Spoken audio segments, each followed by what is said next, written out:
Miss Androne, Traveler. Hey there. Paimon's here too! She was just helping them sort through their things. How did your chat go? That was fast. The call only just ended. Well, you said it was urgent, so we got here as quickly as we could. Albedo, I have some alchemy questions for you. I see. Looks like my knowledge proved useful after all.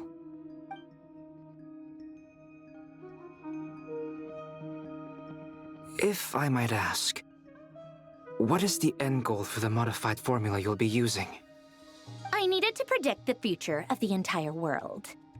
But I've run into some teething issues since trying to implement Renee's theory of the 4 orthants. I see. I'll have a look at it. Still, computing power is the real issue here. How do you plan to solve it? About that, it's been sorted. Oh, with the Traveler's help? Actually, you're not wrong. She found the person with the solution. Was it Hat Guy? Yeah, it was him. Wow! Go Hat Guy! Seems like all that time studying at the academia is paying off big time. But where is he? Wasn't he the one who asked Albedo and I to come here? Come with me.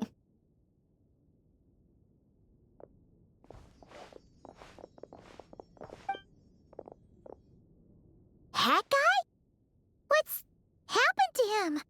Hat Guy! Can you hear us? No response. I guess he's in hibernation. Hat Guy mentioned that he was a puppet. It seems that his functions are currently shut down. I presume this has something to do with the solution to your computing problem. That's right. He and the Traveler came to see me. Wait, what? You have a solution? Would you calm down? Why do you always react so hysterically to everything? Excuse me? How would you know? You shouldn't be so quick to judge complete strangers. It's very bad manners. Oh, please. It doesn't take that long to figure out that you have a temper. Where does a mere student get that kind of confidence? I've actually published more papers than you. Not that status counts for much. Even Paimon's applied for academia admission. Huh? Are you serious? See? This is why I can't be bothered to explain myself. She recognizes no one's skills but her own. Okay, fine. I'll hear you out. So, tell me, how do you propose to solve my computing power problem? This world itself is constantly processing all kinds of information. If it's the world's future you're trying to calculate, you need a processing device that's designed to cope with that volume. Easier said than done. Only Irminsul can handle that kind of... Wait, is that what you're suggesting? But surely we can't just plug my formula directly into the ley lines. You should be able to tell that I'm not human, right? Yeah, I noticed. The technology, though, seems pretty ancient. Very different from Fontaine's. It's a completely different system. Conrian, to be precise. I'm what they would have called a puppet. Puppets need an energy source and processing power. The artisans who built them sought out the materials most suited for that purpose. You? Do you mean... The Traveler and I have talked it over. She's willing to vouch for you. So, I'll allow you to borrow my core for your calculations. It was built using wood from a silver-white tree, which makes it a small part of Irminsul. Conrian technology and Irminsul wood. Who in the world could have built you? Are you sure about this? A puppet without its core will cease functioning completely. And if it's left in that state for too long, it might not recover. You could die if you do this. You do realize that, don't you? I can put 2 and 2 together, yes. No need to rub it in. I won't lie to you. This has never been done before. I cannot guarantee your safety. Doesn't matter. I'm prepared for the worst. Did you two actually talk this through? Is he... Are we really considering this? Yes, we discussed it. The bottom line is, he trusts me and I trust you. Let's give it a shot, shall we? Honestly, I have no clue where this kid even came from. But for whatever reason, he lent me his core to use in my formula. I'm very close to finishing my calculations now, and the core is currently in use. So I'm sorry, but I can only show you a sketch right now. This is what the core looks like. A silver-white branch. It certainly matches the legends told about Irminsul. Is Hat Guy gonna be okay? He's not gonna die, right? Right? In theory, he should be fine. As long as we put his core back in time. Beyond that, all I can say is that I'll try my best to avoid risk and make sure the core doesn't sustain any damage. I think I know why you called us here now. Someone needs to watch over his body and make sure it's protected until the process completes. Correct. He said that the only ones he trusts here are you two, and the Traveler. And the Traveler will have other work to do. He will have our undivided attention. Aw, Hat Guy. On a more positive note, things are progressing steadily on my end. I'll call everyone in for a meeting once the results are out.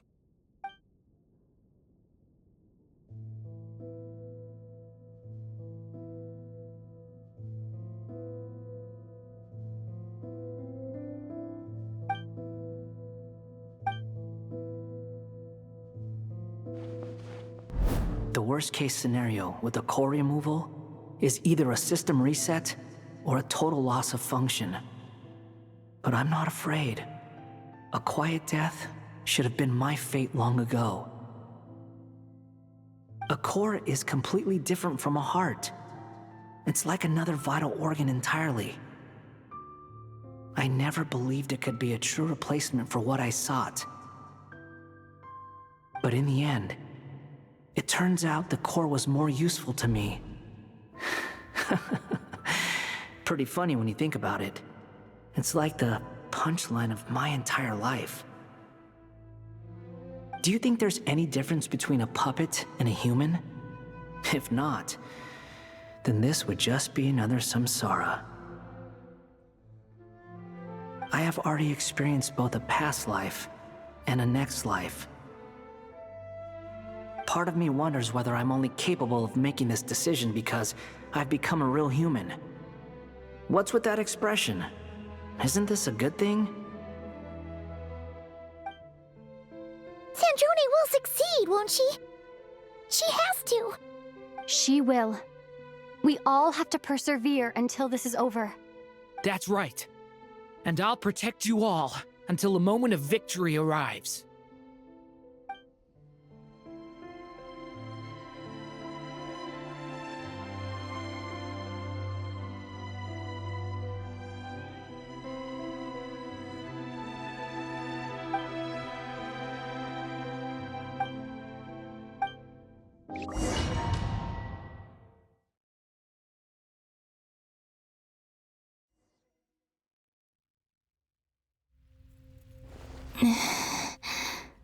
Who are you?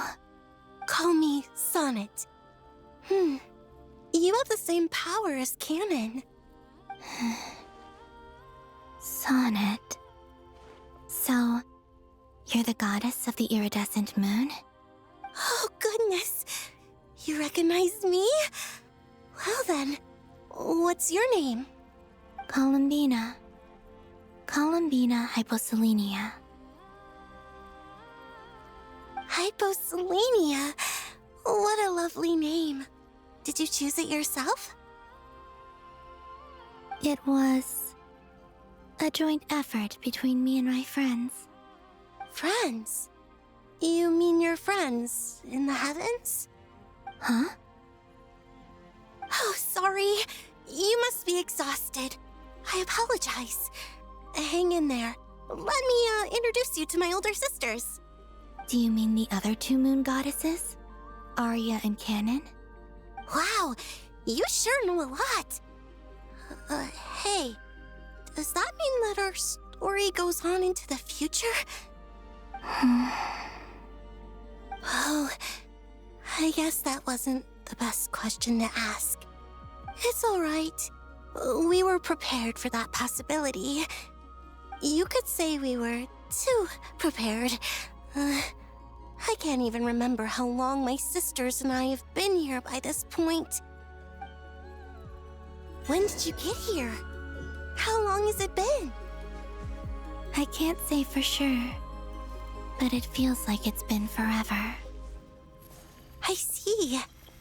Are you feeling all right? You look a little unwell.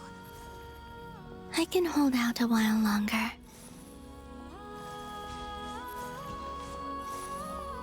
We don't have far to go. The place where my sisters and I are based is just up ahead. Don't worry, they're both really nice. I'll introduce you.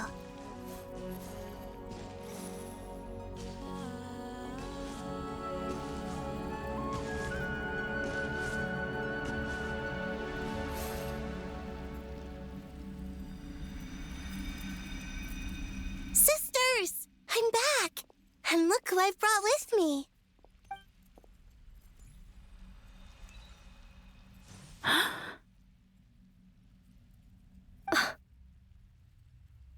It's our lovely little sister, born in the far future.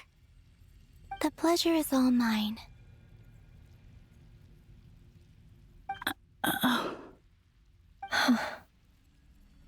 Allow me to introduce you to Columbina Hyposelenia.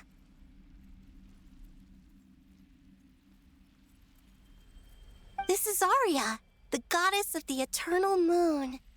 And this is Canon, goddess of the frost moon. Canon, don't you think Hyposelenia's power is similar to yours? Hello, Columbina. I apologize for our startled reaction just now. And please, forgive our little sister if she's been annoying you. She tends to talk a lot. It's fine. You seem shy. Don't worry, Columbina Hyposelenia. No one can hurt you here. Could you tell me where here is? Please. I must know.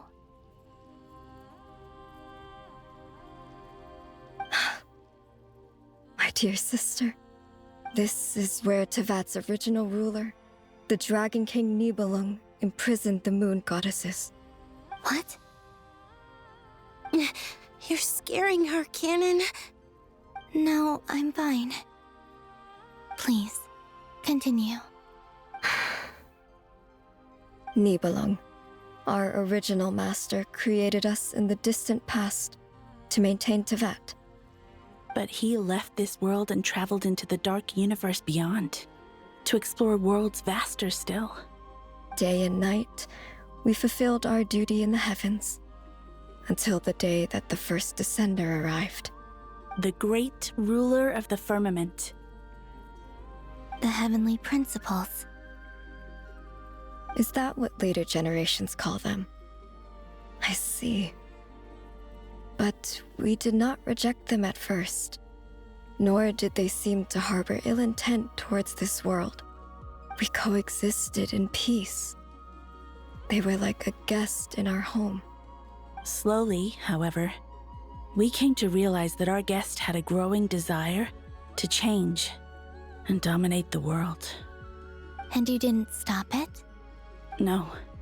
There was an order to the rules they set up that Nibelung never taught us. We wanted to know if this order would bode good or ill for Tivat.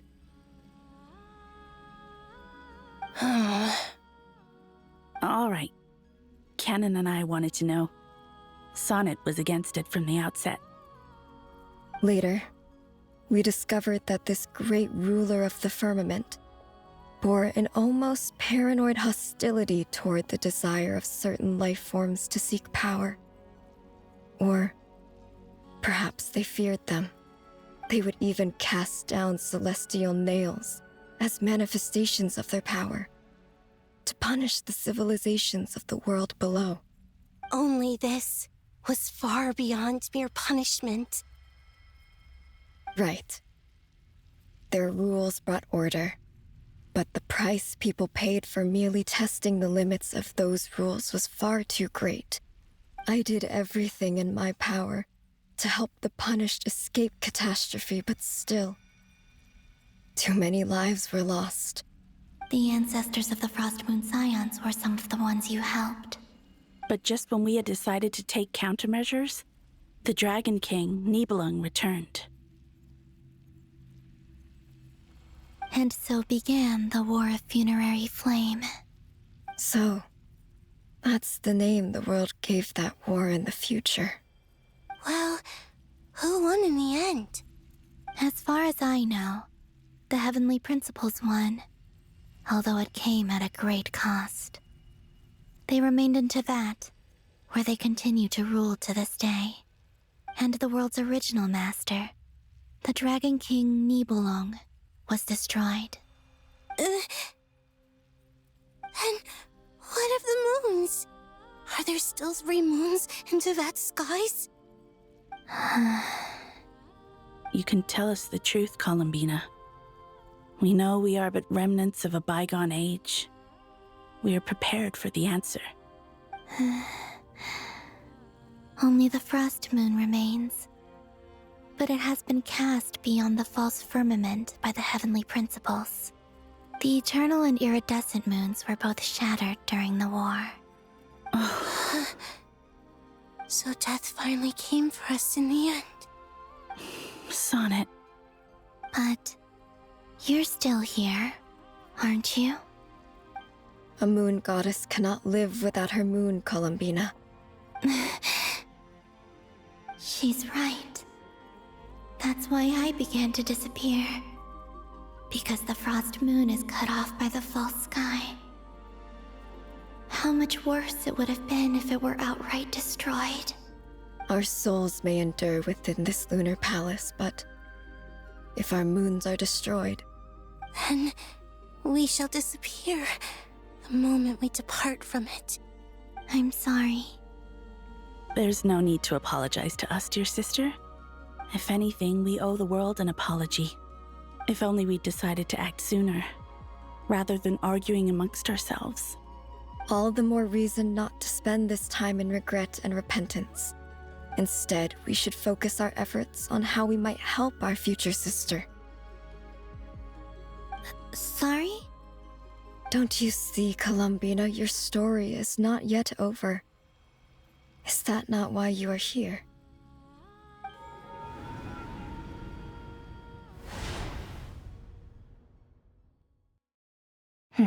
It's done. Initiate numerological array. Continue running primary process. Calculate the world's fate through extrapolation. And identify nodes of potential change. Secondary process, scan for moons. Still 4. The number of moon marrows hasn't changed.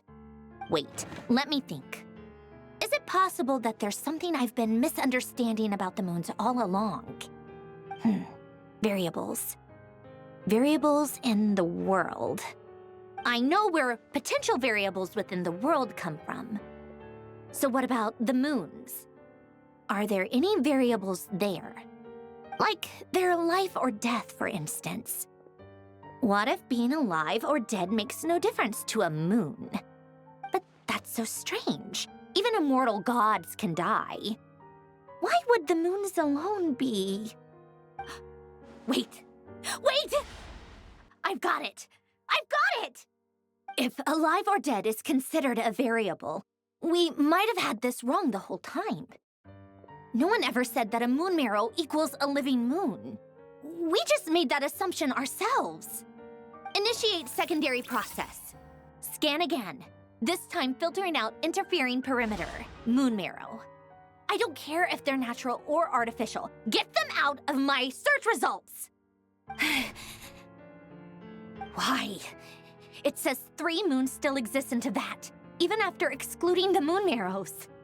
But we know for a fact that 2 of them are dead. Redo the scan. Narrow the results to living moons and real moons. No, scrap that. Narrow it down to moons that have lunar authority and remain alive. Why? Why is it still 3? What is this, Columbina? Has the world lied to us?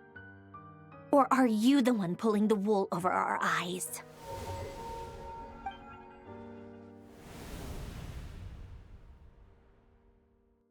So, you think that the moon's reflection might be where Nibelung imprisoned the 3 moon sisters? Yes, it would explain a lot, such as why that space would respond to a moon goddess's power, opening the moon gate at her command. It would also explain why Miss Columbina has been unable to leave, and why time flows in reverse there. In the messages she sent, Columbina promised us she'd find a way to return, but we have no way of knowing how, when, or where this might happen. The fact that she still has yet to reappear in this world indicates that returning from that place is no easy feat. We cannot afford to simply wait for her. So you're saying, if she could return by her own power alone, she would have done so long ago? Yes, she certainly wouldn't leave it to this late stage when it's so touch and go. I've been giving this some thought, and I've come to believe that Luanatar might be an anchor that she left behind, as a sort of future waypoint. This could also explain why Luanatar is always by the traveler's side. Sounds like a plausible theory. If that's the case, there must be some criteria we need to fulfill to allow Columbina to return to the present. The question is, what could they be?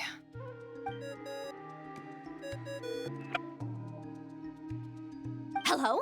Listen up! This is extremely important!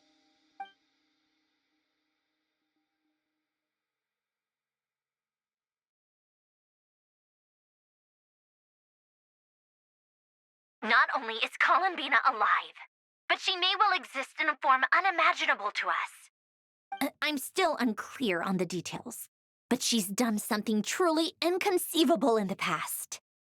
And the clue to what she's done lies in the moon and Teyvat sky. Truly amazing. Oh, I'm so delighted for her. I'm sure we all feel the same. And I'm sure Columbina is ready to get back here and fight by our side. I'll keep my calculations going and try to find some way of coordinating with her. But that's not an excuse for everyone else to slack off, okay? All of you had better keep trying to think of solutions. How can the dead moons still live? And Luanatar...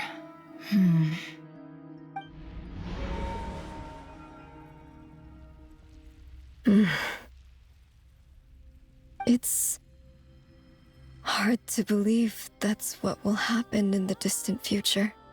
Our authority is linked to the most fundamental rules of Teyvat. I suppose it's no wonder that many would covet that power. I didn't realize that when you said friends, you meant people who live down in Teyvat. That's so lovely. I always wanted to go down there and have some fun. Have you ever tried leaving this prison? Of course.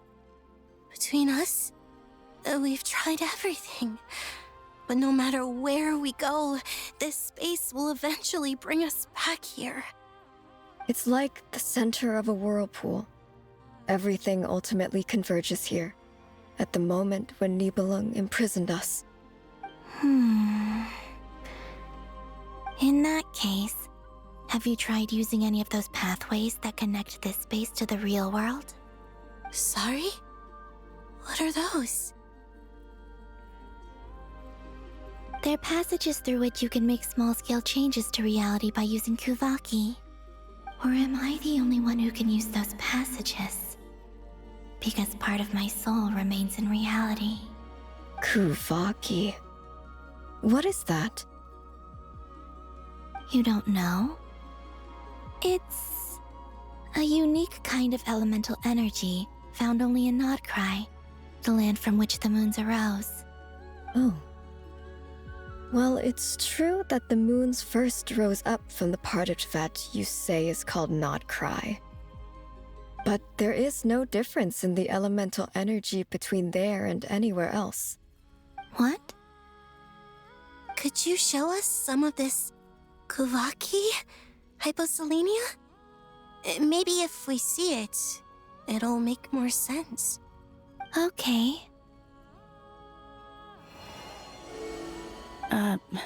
Isn't that just your power? What? But it's everywhere in Nodcry. In the air, in the land. Even the creatures who live there have adapted to its influence. How curious.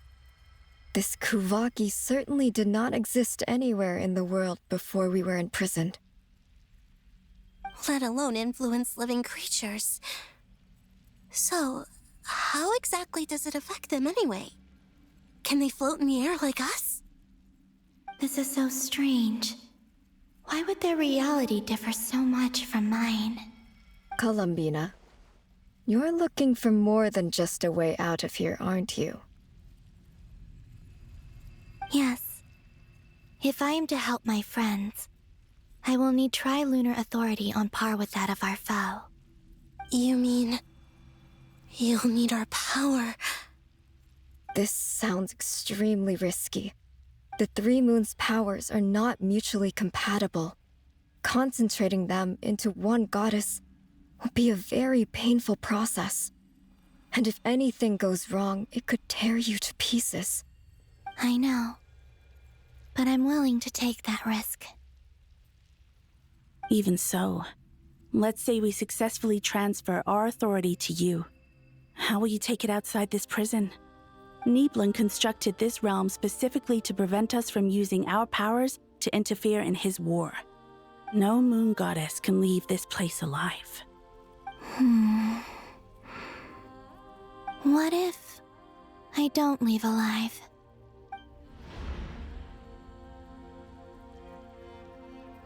Where do we even start? How are we supposed to figure out what we're meant to do to help Columbina?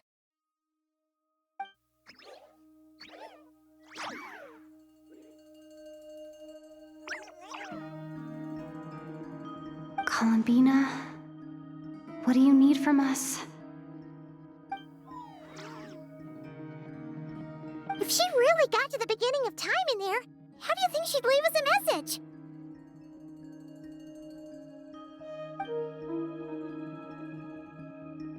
You don't think she'd write it down on a stone tablet somewhere in the hopes that we'd find it, do you? Seems unlikely.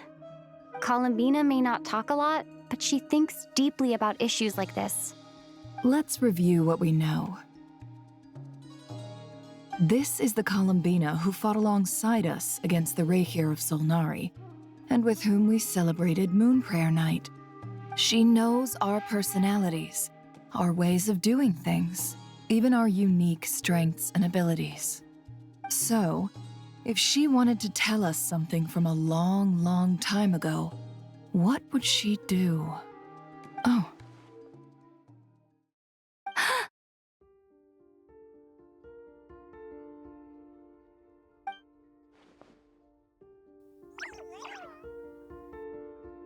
Traveler, you once said that those golden ripples also appeared when Luanatar was born. What if Columbina left Luanatar here, not just as an anchor to the real world, but for some other purpose? If she is part of Columbina, And Columbina knows that I can see past events through her. Oh, yeah! Like when you peeked into Rarer's past through his heart! Nefer, wait. If you're right about this, and you can really see past events through Luonlatar, your eyes, they'll... Oh, I know. Looking at Rerir's past in Conria was already enough of a strain on my eyes.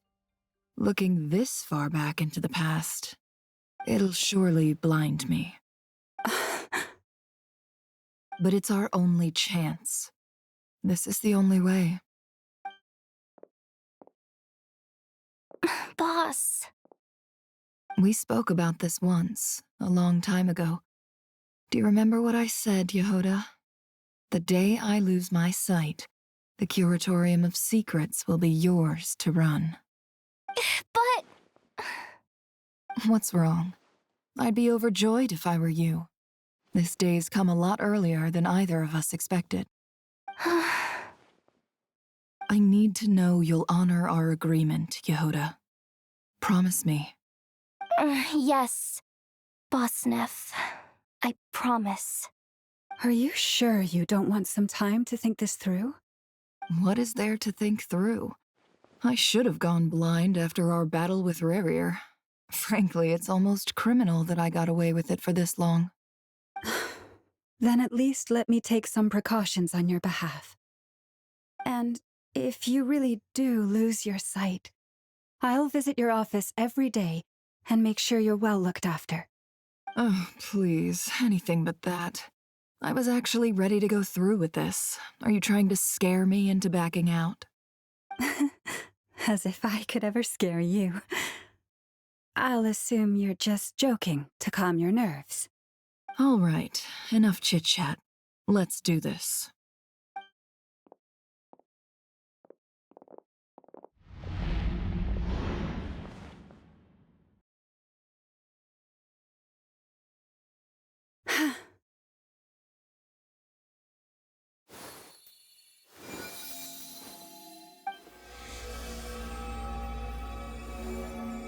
All done.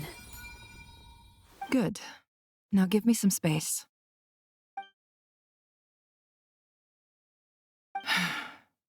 Come on then, little one. Show me what happened in the past.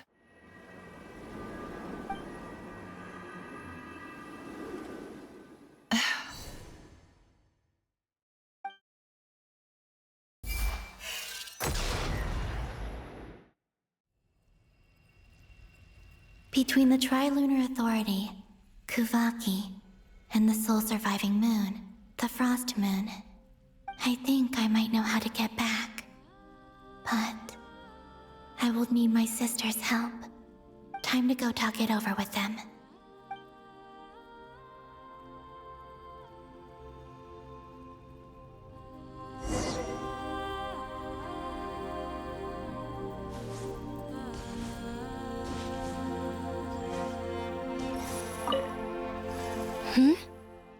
Have you decided what to do?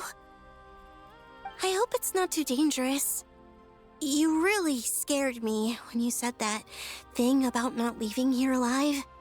Come on, let's go find the other two.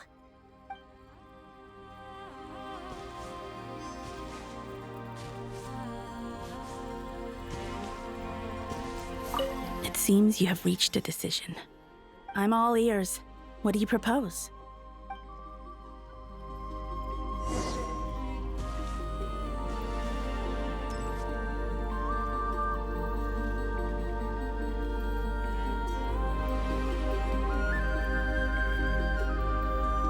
Have you figured it out, Columbina? Tell us. How do you plan to leave this place? I intend to die here, in this moment, and then be reborn in the future with the help of my friends. What? What are you saying? How can the dead be reborn? And how will you inform these future friends of your plans? You can't exactly leave oracles. Nothing can escape this place. Not a single ray of moonlight. And even if you found a way, What if they never find the message you left for them? You'll...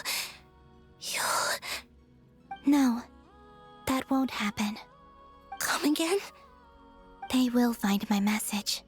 I'm sure of it. I'm not following.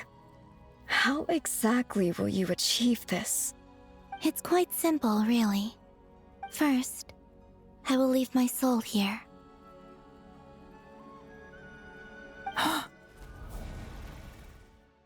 I see it. Your soul? You mean your divinity? Yes. I once left a portion of my soul in the future. One so small that this prison barely noticed anything. In this very moment, she can resonate with my soul across time. When the time comes, I believe that she can serve as an anchor to pull my soul from here back to the future reality.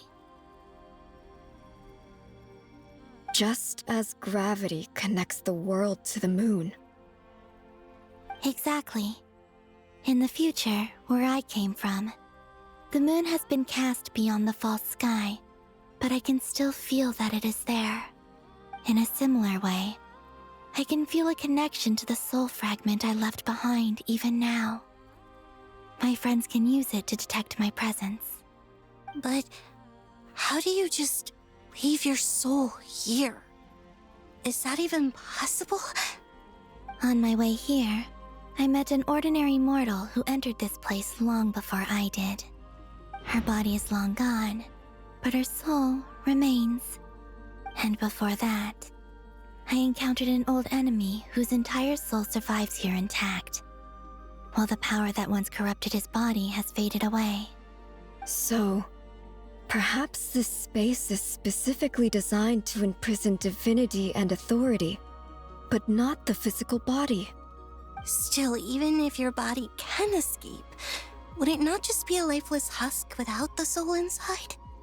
Wait, is that what you meant when you said you wouldn't leave alive? Yes.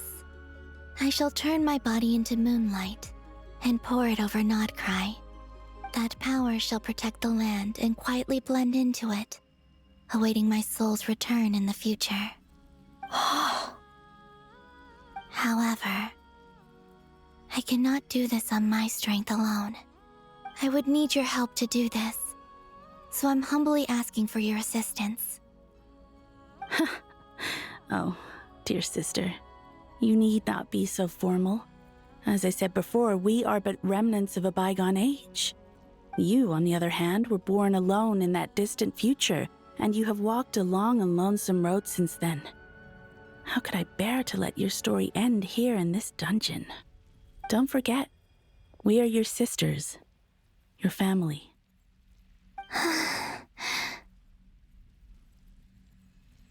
Arya's right. Actually, I've always wanted a little sister. Can you imagine how it's been for me? Getting nagged by two older sisters all the time. Now, I finally get to be the big sis. And not just that, but I get to help you return to your world, too. How could I say no to that? Sonnet. Kennen?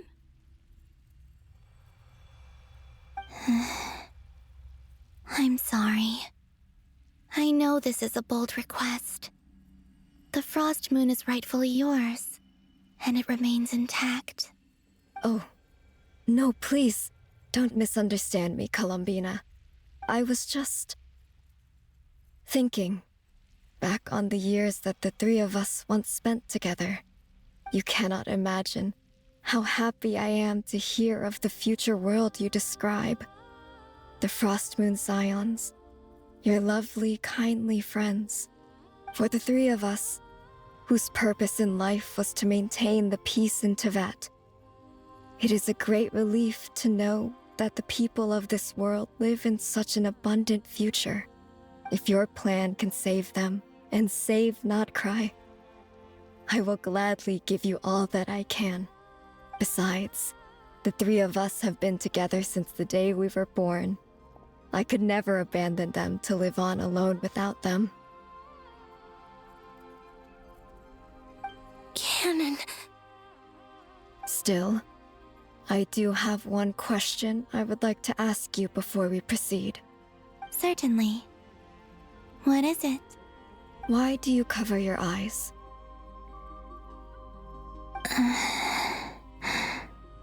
Yeah, I was curious about that too. But it seemed personal, so I didn't want to intrude.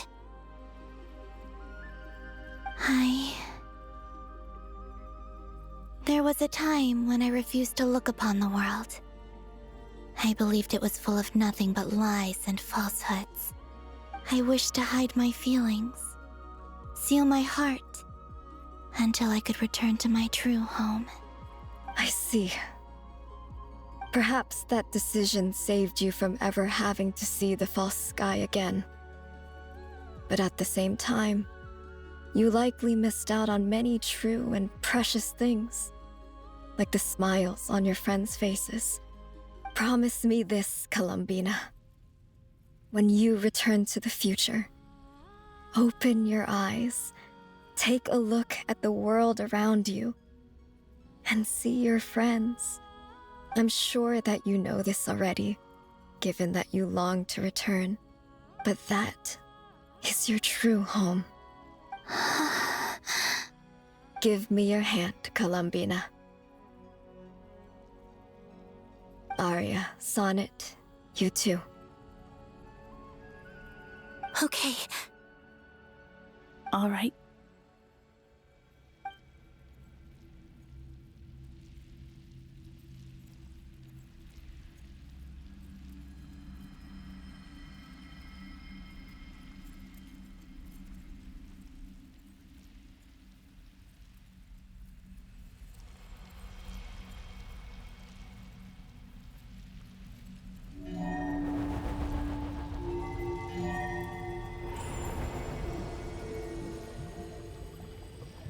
We once were the songs sung for eternity, but now it is you who must continue to sing. We once were the tides in the great river of time, but now we subside, and you arise. We were the messengers of madness and inspiration. But now, the lies have faded, and your truth must endure. We are souls awaiting the sun. You must return to be with those who smile when they see your face.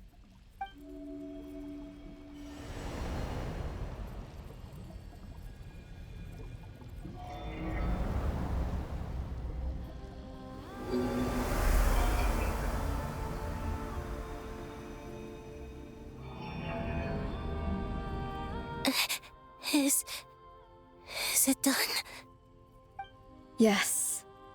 We have transferred the authority over all 3 moons to Columbina Hyposelenia. From this moment on, she is the Tri-Lune Goddess, the one and only moon goddess of this world.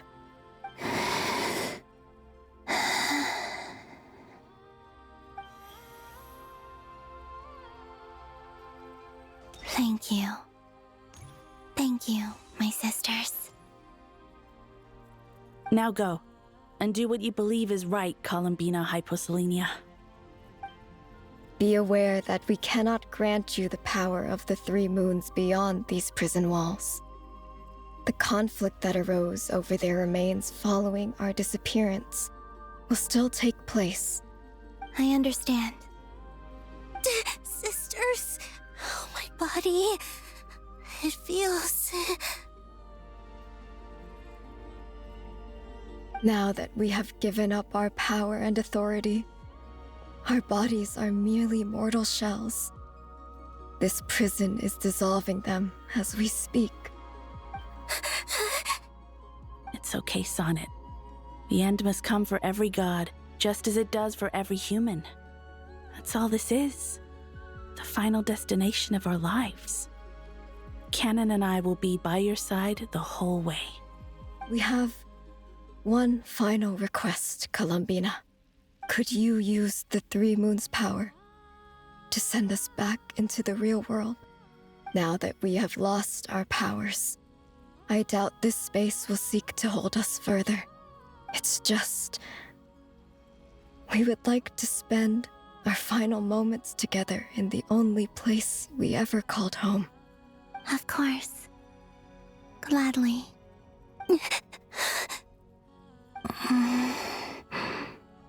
Sonnet? Yes. Don't... I wish I could tell her not to give in to the abyss. Not to be afraid. But is this really what I should say at this moment? Don't forget. I'm so glad to have a big sister like you.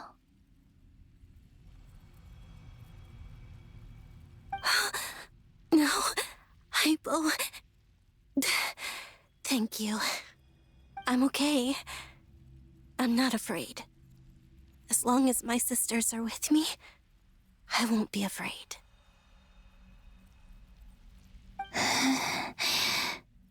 It looks like this is goodbye, sisters. Goodbye, Columbina. Take care of this world in our stead. I will.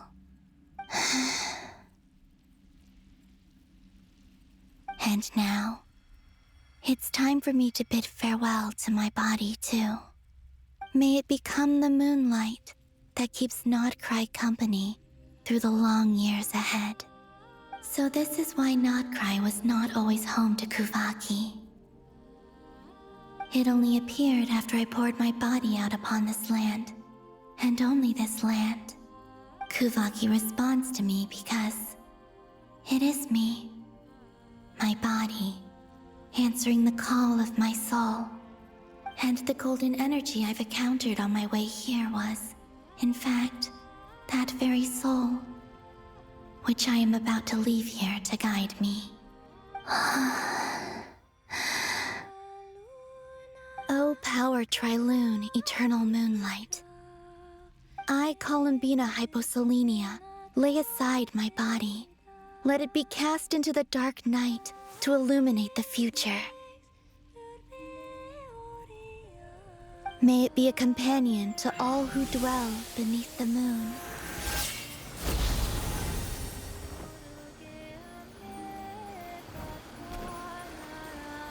Until the time comes for me to return home.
That was crazy! Were we even allowed to see that?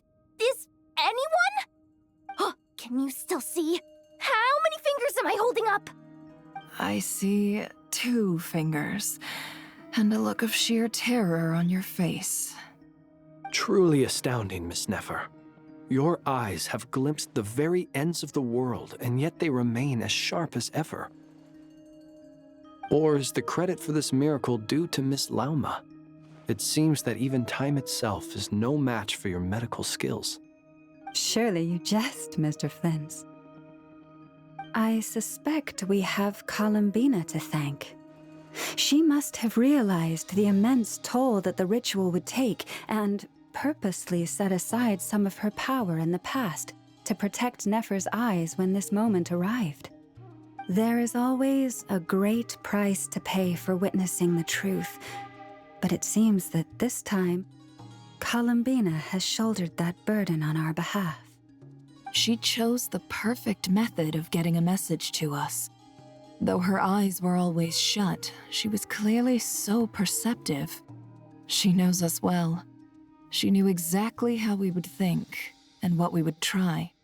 Despite being separated by time and space, we're seeing the same possibilities and seizing the same opportunities. We still don't even know if she's okay right now. But as long as there's a chance we can do something, we'll fight to make it happen. We'll get you back somehow, Columbina.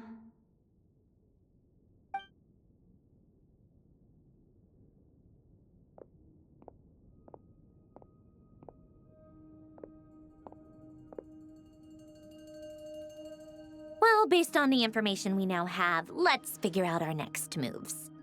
Thanks to these gentlemen, we have a much clearer picture of the situation with Dottore.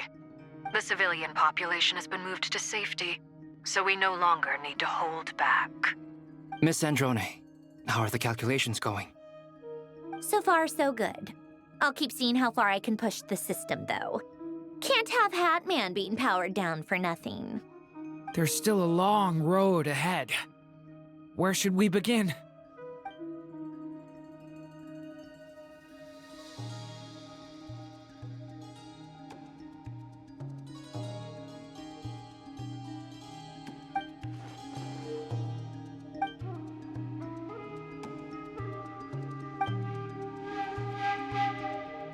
Our plan is clear.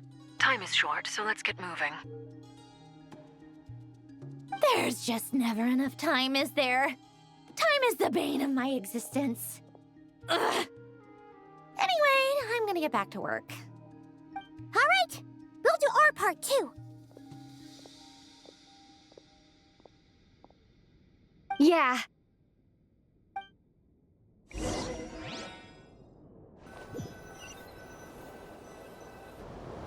Albedo's theory says that elemental energy can dilute the light realm's power.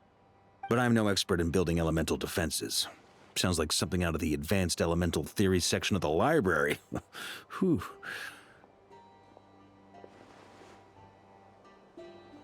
You seem quite troubled. Well, yeah. I mean, who doesn't get a little flustered when they're completely out of their depth? You were the very picture of confidence back when you approached the Hexen Circle. Yeah, I could have been faking it through that whole meeting for all you know. Who's to say I'm not just a ball of nerves in a charming and gregarious package? Oh gosh, really? I'm so sorry, I had no idea. Well, you're all the braver for it. Still, I was much more in my comfort zone than I am here. At least in Mondstadt, you can cry for help from a cliff top and actually stand a chance of summoning Barbados himself. Things have never looked bleaker than they do now. If we don't pull this off, Tevat's doomed, isn't it? Oh, you think so? Actually, yes. Yes, it probably is. It's a shame. Don't put too much pressure on yourself. Tevat has faced annihilation many times in the past, but it also gave us you, didn't it? Hey, don't give me that. It's not like I'm anyone special. I disagree. Every human born in this world is special. We angels have always believed that. In that case, this humble human being has a big favor to ask of you. I thought you might say that. I'm sure Alice, in her great wisdom, sent you here precisely to help us in this difficult time, yes? Well, that has less to do with her wisdom and more to do with my power. Of course, of course. Well, the thing is, these elemental defenses we're about to build, I don't think it's a question of if they'll fail, but when. Durin's findings from his patrols make it clear that Dottore is constantly expanding his territory. First it was his lab, then the design bureau, and now this. It's not realistic to completely stop him encroaching on the rest of Nagrai. Rather, our goal should be to stall him for as long as possible. If Miss Sandroni's calculations are correct, well, they're the closest thing to certainty we have in this situation, so let's assume they are. Anyway, her calculations suggest that our best hope for victory lies in Miss Columbina's return. It's up to us to slow Dottoro's advance and buy time for her to make a return. Are you asking me to help you with building the defenses? No. I'd like you to prepare for what comes next. When he eventually reaches us, we will have to fight him. You were an angel once and a mage now. I'm asking you to lend us your protection. Oh. Can I take it that you're triggering the terms you fought for during our three-way talks? Well, technically those terms were about protecting Mondstadt. But if you're happy to agree to the change in location, then yes, let's do that. You're cashing in on this much sooner than I'd imagined. Well, yeah. The way things are going, I might not get another chance. Very well.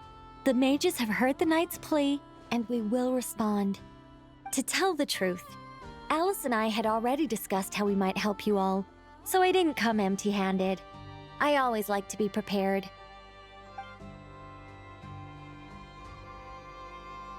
This is... wow. Yeah. This is great. Seriously, thank you. It's been many long years since I had a chance to dazzle humanity with a little divine intervention. To humbly serve as a reliable and responsible guide. Anyway, Knight of Boreas, please accept this gift in recognition of your great virtue. Go now. May the angel's blessing deliver you safely to your destination.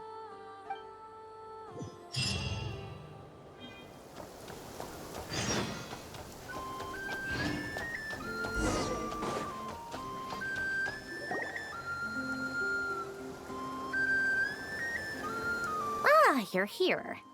Sandroni! How are things going? Glad you asked. You two are about to become the first people to lay eyes upon my masterpiece. Or should that be the first person and the first, specter? Hey! Whatever. Come, feast your eyes on this. Wow! We've never seen something like this before! This meter displays the progress of my formula. Currently, it's still making the most important connections. Once it's finished running, I'll deliver it right to your side. And then, we can finally bring Columbina back. What do you mean, deliver it? Can't you just tell us over the Dodo communication device? It'll just be some numbers, right? Ugh, you're such a greenhorn. This isn't the kind of formula you solve in math class. It's a highly complex algorithm capable of constructing a framework of rules. Ugh, whatever. We'll be here all day if I start trying to explain it.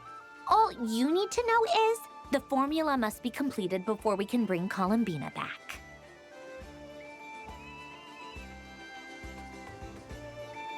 I'll share the data with you. Nicole's agreed to let me use her information channel, so we just need to use the Dodo communication device like so.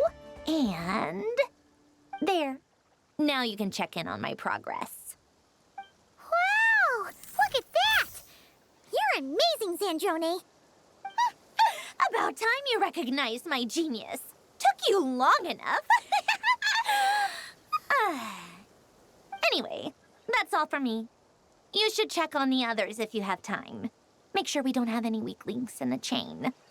That might sound harsh to you, but close supervision is a common practice in the Fatui. Not looking to catch anyone out. I just care about everything going smoothly. That's all. I'm kinda stuck here while the formula's running, so I need you to be my second pair of eyes in the meantime.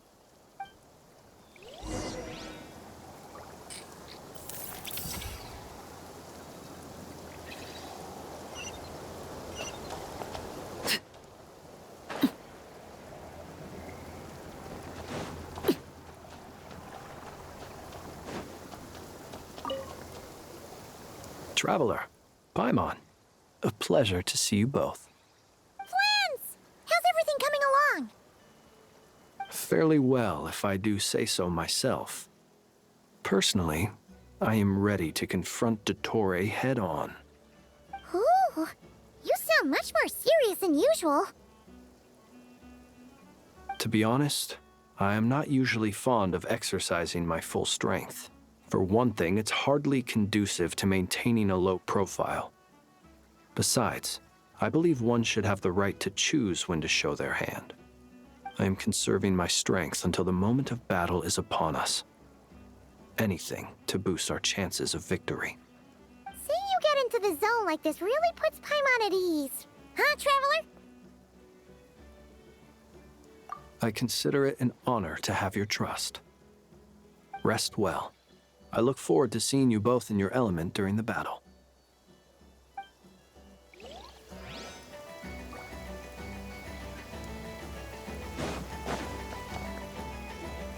Yes, Miss Moonchanter? What are you staring at? You always address me in the strangest ways. Lady Moonchanter 1 minute, Miss Moonchanter the next. Yes, and? Are either of those incorrect? Not as such. It's just that I simply call you Nefer nowadays. Uh-huh. That's my name.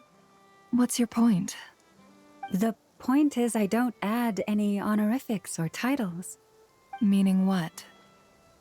That maybe we're on friendlier terms now than we used to be. Is that how you see it? Then I thought I was the one with eye damage. Never! Wilma! Paimon, Traveler. Just swinging by to check in on you. How are things going? Did you manage to get some rest? Don't worry about me. I won't slow us down. And I give my all to ensure our victory. Ah, yes. Allow me to give you two a quick checkup. All done. You're both in good shape. You're welcome.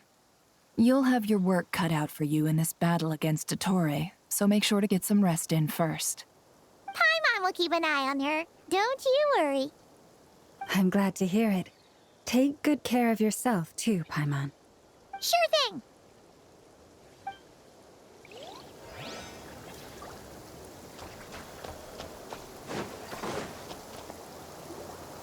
Thankfully, Miss Nicole has come to our aid. Nasha Town is now looking very well defended. Golden Flame. Yes, that's Nicole's power, all right. Based on the latest message from Grandmaster Varka, it sounds like they've reached an agreement. The situation should be more stable with her assistance. Everyone will have at least some degree of protection. Albedo! Durin! Hello there, you two. Are you well rested? That's good to hear. As per the plan, Albedo and I will be in charge of Nasha Town. As Dottore's energy field expands, it's creeping ever closer in that direction. But we will do our best to hold our position. We fought side by side many times before, and always with great success. I believe this time will be no different. So don't worry about us. Focus on fighting Dottore.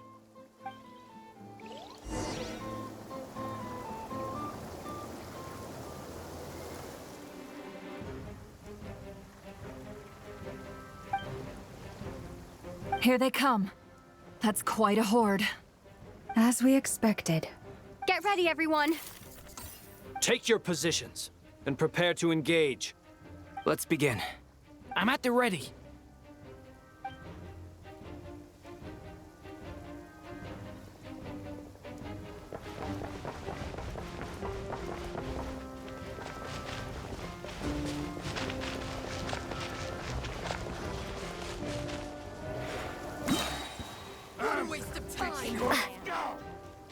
Water jet! The night cometh. Close your eyes.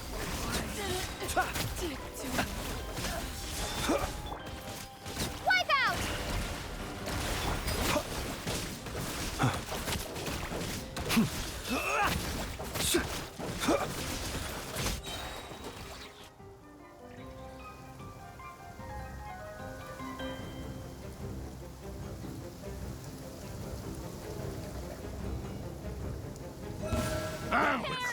your skull! Abhorrent, seek within.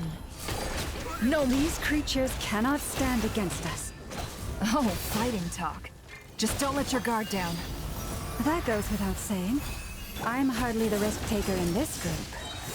Excuse me?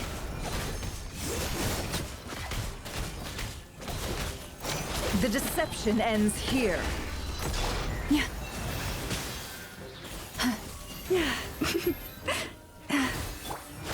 It all adds up. No more lies. Leave this place for the everlasting forest. Can't hide the truth.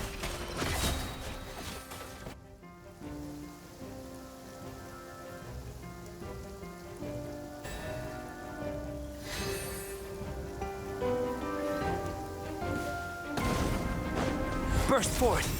A turning point in fate! Leap to me! That was easier than I thought. Naturally. What do you mean? Bombs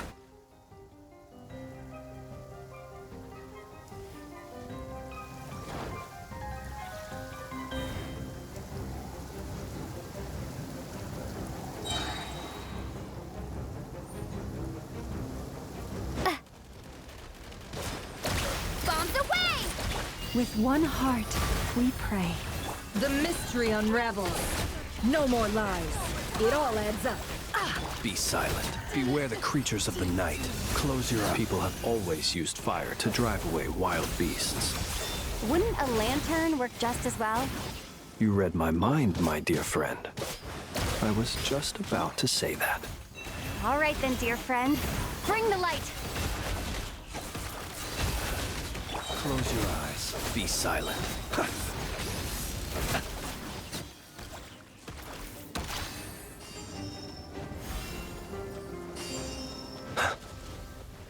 For the everlasting forest. Wipe out! Close your eyes. To dust.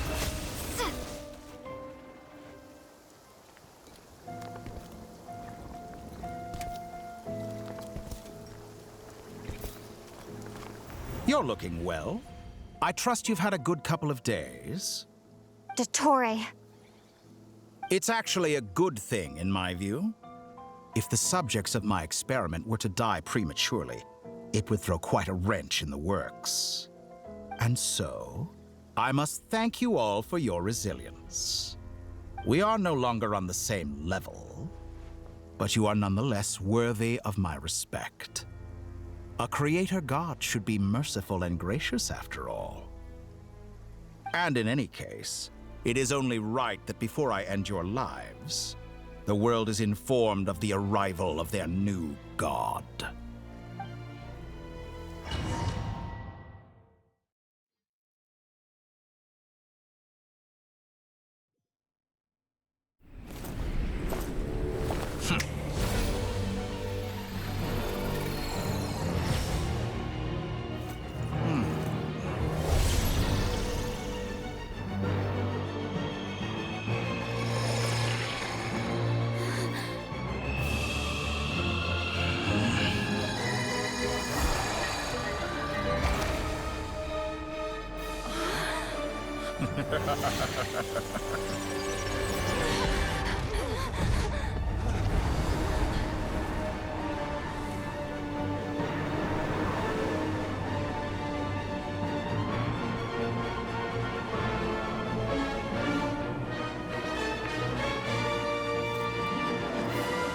The experiment begins.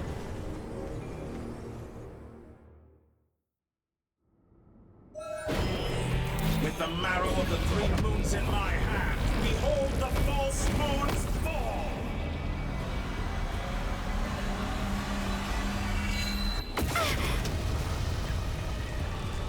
How dull!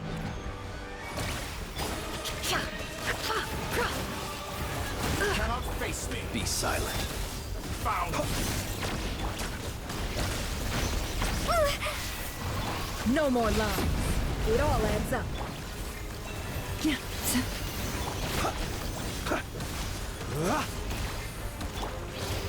Go! Close your eyes. That's more like it. Some results of which you honestly think that would hit me. By the frost moon of old, you poor lost... Bends to me. Go! Such a simple attack, and you're already Observe. struck. Close your eyes. Do you fear the dark? Observe. Seek within. You cannot face me. Can't hide the truth. Water jet! First, like an ant in my palm. Oh. I've been moved inside another space. And it's sealed off. Looking at the structure of it, it seems like Dottore intends to trap us here. There's no exit. Our endurance is about to be put to the test.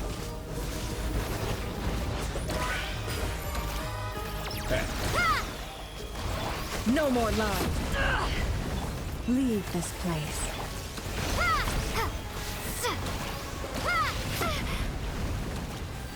Excellent. It all adds up.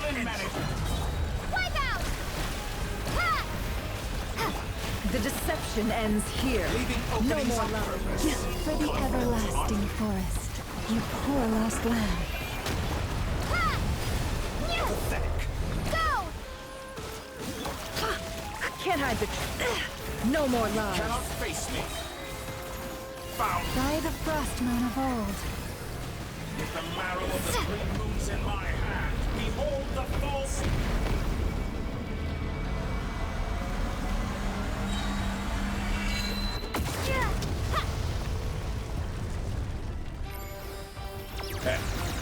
Bombs away!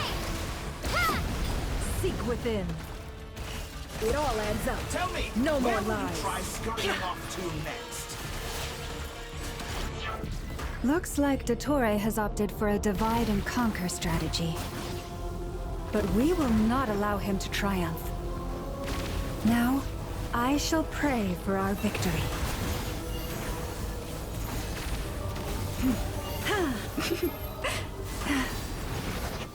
Go! Pathetic.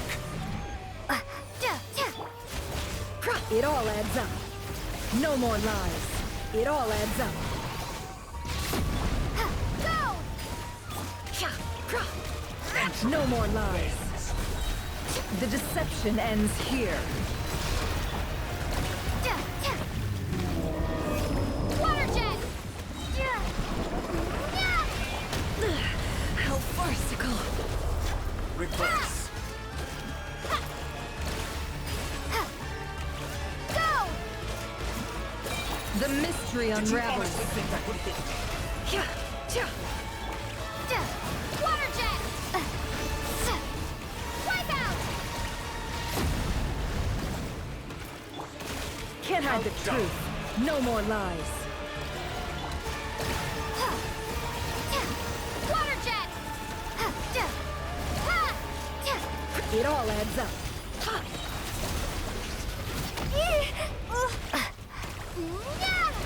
Go! No more lies.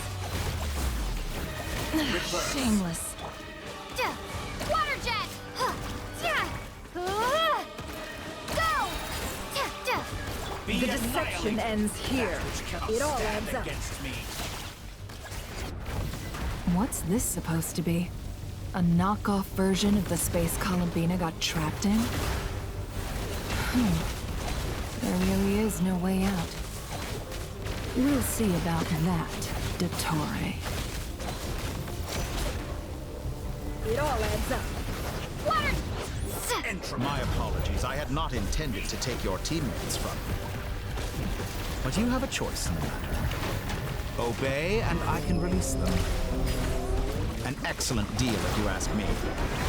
Won't you consider it?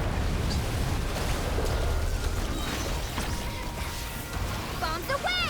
Leaving openings Go! on purpose. Confident, aren't we? Go!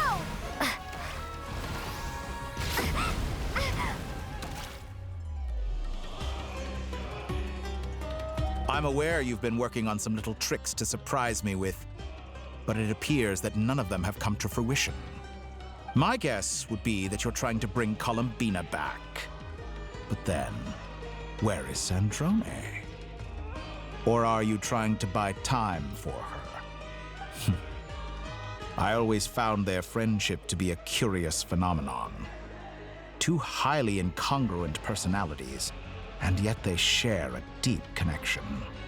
Speaking of Columbina, I once saw her as like a younger sister. We got along quite amicably while she was with the VIII. But then one day she suddenly decided she would refuse to take part in any further experiments. To this day, I truly don't understand what I could have done to upset her so much. It's such a pity. I could have had a sister, a family. But alas, she grew to dislike me. You're not fit to be family to her. That I can't deny. So many people, all obsessed with playing out the same tired old dramas. This world is rotten to the core. And then there's you. You had every opportunity to reach the right conclusion. The thought of killing you off like this? But I maintain that I approached you in good faith, so I will offer you another chance. Will you work with me? You have until I count to 10 to make your choice. 1, 2, 3. Not in a million years. Huh?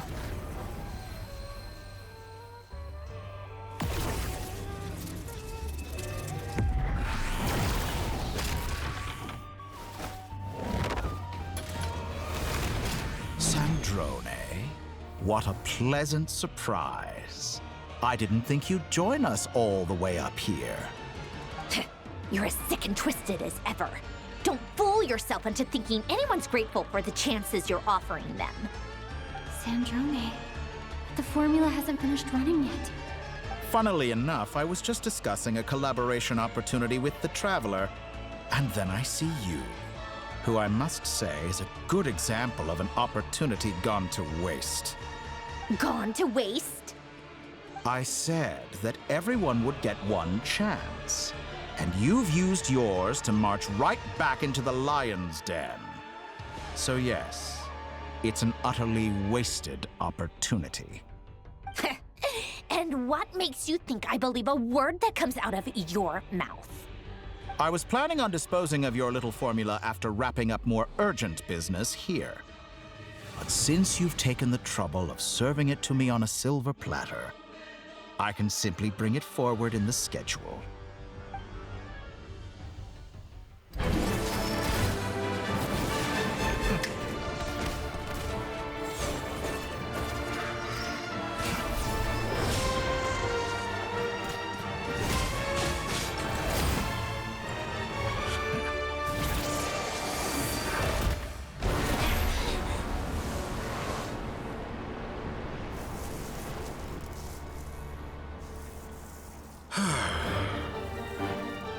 Is this your life's work?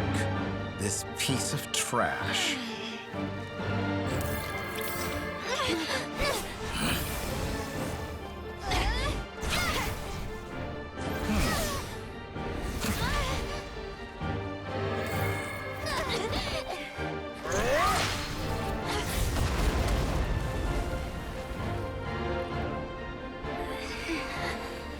Your formula runs too slowly, Sandrone. You put your hope for success on others instead of fighting dirty. That is why you have failed. Now, whom should I slay first? Any volunteers? No one? How nice of you to leave the decision to me.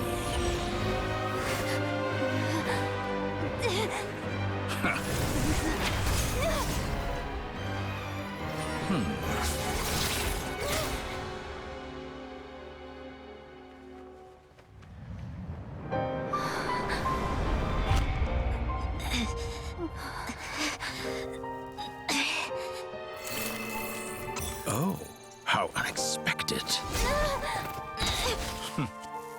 Sandrone. Any last words for me, comrade?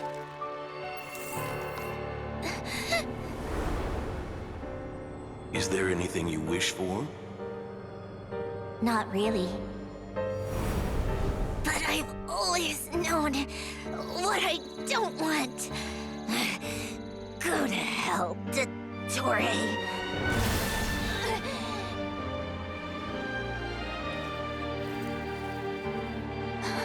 No!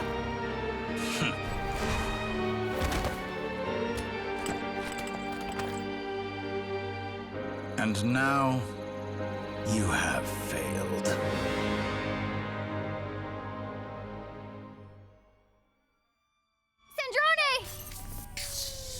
Now you see how fragile mechanical contraptions are. Just a gentle tap, and they fall to pieces. However keen of an inventor Sandrone may have been, her death spells the end of the formula that was running inside her body. Of course, I have to commend her for making it this far. As her colleague, I have to admire her stubborn tenacity. Now, it is time for you to take your place by my side. My count was interrupted, but the second chance I extended to you still stands. Once again, you are welcome to join me. By now, I'm sure you have gained a greater appreciation for the power and authority I wield. What is stopping you from embracing a new world of endless possibilities? Not in the mood to talk? As you wish. You seem less talkative than usual today. I'll change the topic to something more apropos. Sandrone was always like this, never trusting anyone, always so reluctant to share her research with them. Objectively speaking, she had her strengths. It is remarkable how she extracted and even optimized the world formula from so much data. But her inability to trust was her undoing. Had she allowed someone else to monitor or run the formula for her, you might still have a chance at victory even now. But regrettably, she was a stubborn fool. As much as it pains me, she had to go. Dottore. Maybe this is news to you, but people can change. Columbina surprised you when she escaped, and I think Sandrone would surprise you too. Change? You can twist the truth however you want, but I see it clear as day. You're the one who can't trust other people. Is that how you see me? By this point, what can you hope to do about it?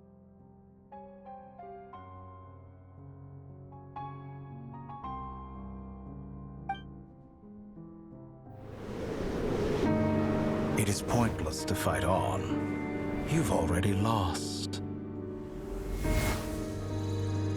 Wrong. You can't win this, Dottore.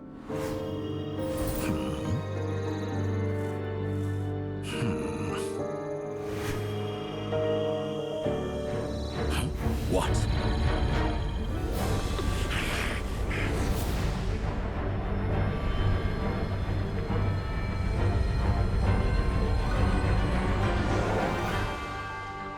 My formula can get us 90% of the way. It will connect you to Columbina. Then, I will bring the formula's output to the Traveler's side. For the last 10%, do whatever it takes. Just bring the moon down.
turn my body into moonlight and pour it over Nodcry.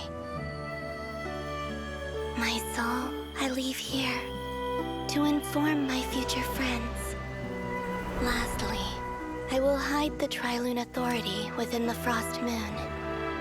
And when my body, soul, and authority are reunited, finally...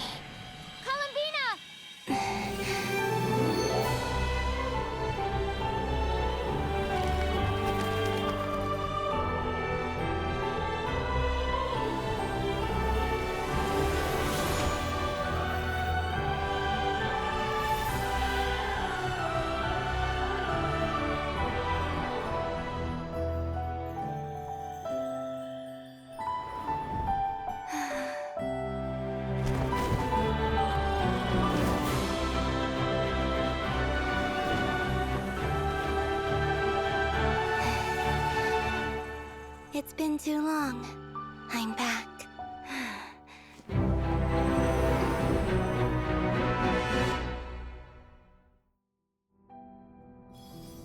Stay focused on the battle, Traveler. What a touching reunion. Though I personally find myself repulsed by the sight of weaklings huddled together for warmth. Now, if you're quite finished patting yourselves on the back, show me how long you can struggle before you drown!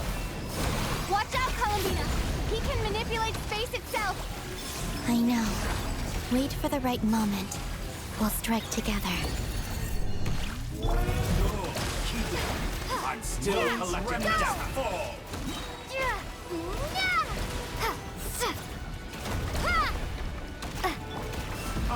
Entry!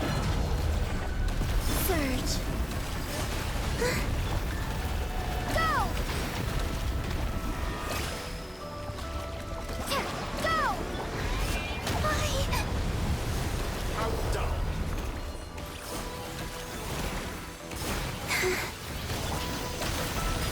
Wipe out! That's Water more jet! like it. Some results of value. Go! Enough! First, like an ant in my palm.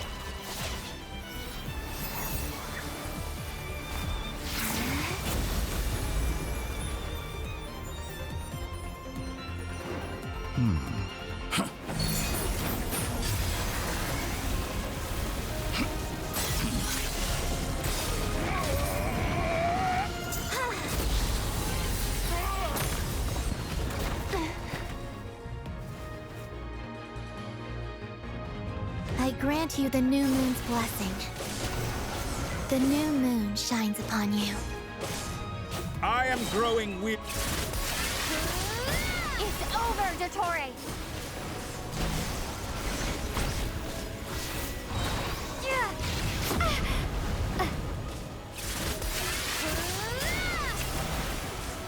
No longer must the world cower in the cold night.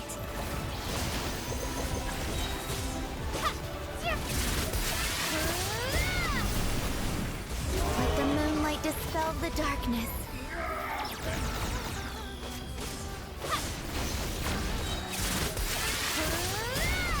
Everlasting as the moon.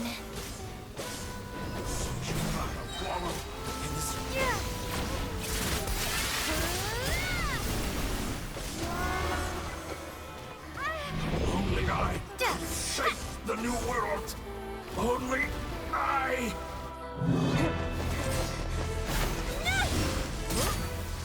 Willfully blind. How can you be so satisfied with your fate?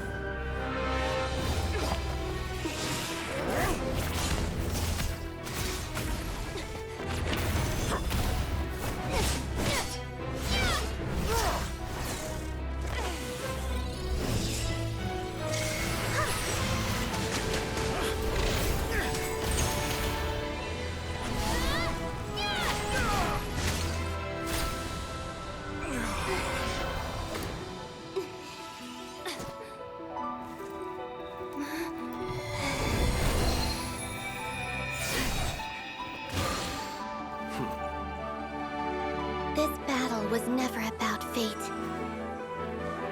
It's about friends, family, and the home you stole from them. So dull. Only the weak rely on each other for comfort. You shall see. Once I transcend fate, you will be nothing but fodder for my grand experiment! That will never happen.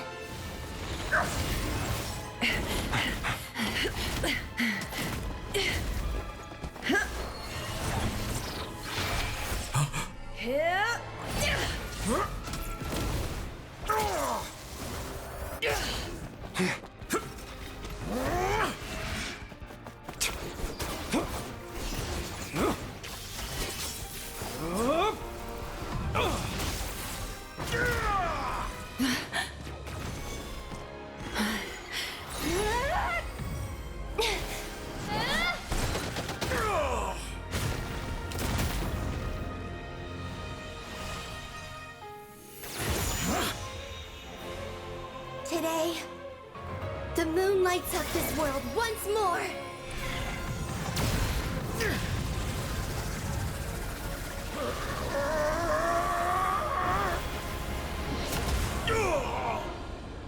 This loathsome world.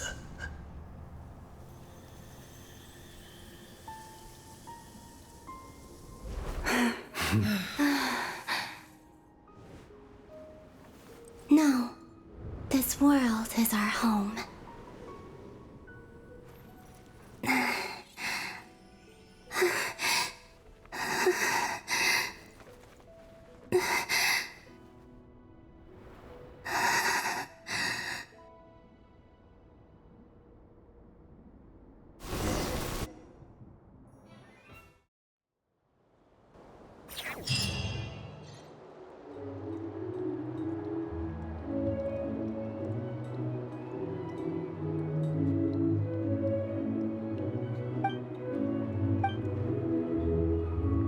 No, you're doing it wrong.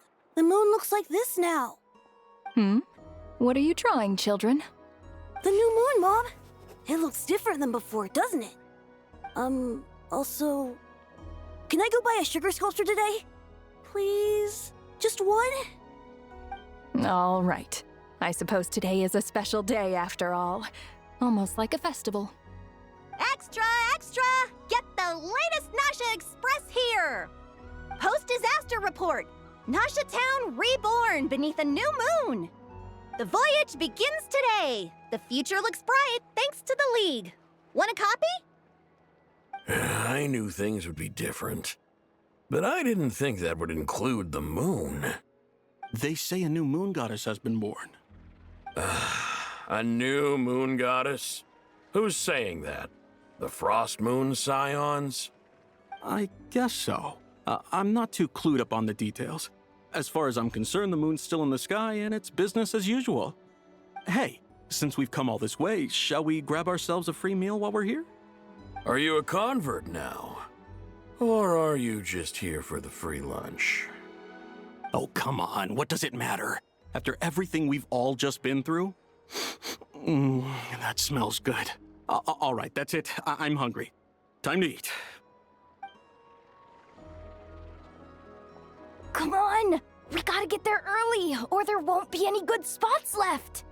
Shh, keep it down. This is a residential area. What if people are still sleeping?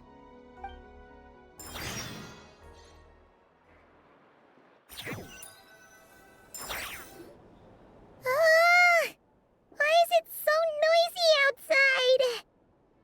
It's okay. Paimon was pretty much awake anyway.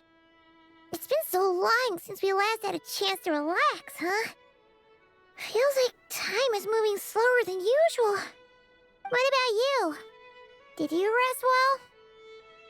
Still winding down from everything that's happened? Or are you wondering how our friends are doing? Or is it about what Dotori said to you? Okay, if you say so. But don't push yourself, alright? Let Paimon know if you need to talk. What we just went through was a lot. It's totally normal if you need some time to get back in your groove. Luanatar disappeared after Columbina came back. Apparently, she was part of Columbina's soul or something. Still, Paimon kind of misses Luanatar somehow. But anyway, you did great. So did Paimon. We all worked our butts off to contain this disaster, and in the end, we made it. So, chin up, Traveler. You should be proud of yourself. Hey, don't poke fun. You should be glad that Paimon's growing as a person.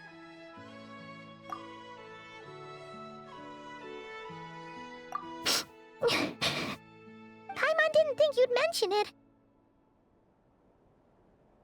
You have no idea how anxious Paimon was. She was worried sick about you. Well, if you really want to show Paimon you're sorry, you're gonna need to make it up to her. You better be ready to splash out on a lavish meal.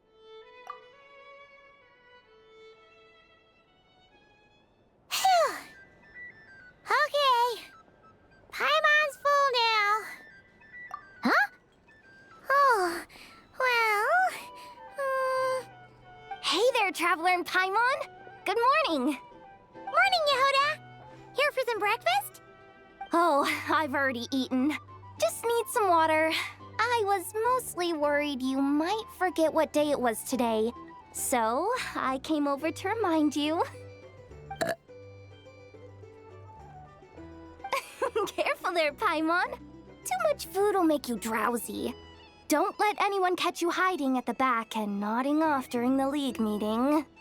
You should probably be saying that to Aino. She's the baby of the group, if anyone.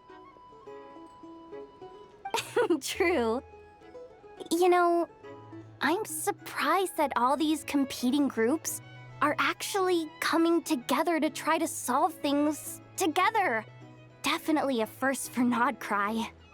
Well, nothing like a region-wide calamity to bring people together. After that, surely even the most self-interested people have to realize that going it alone isn't worth the risk, right? Try telling Boss Neff that.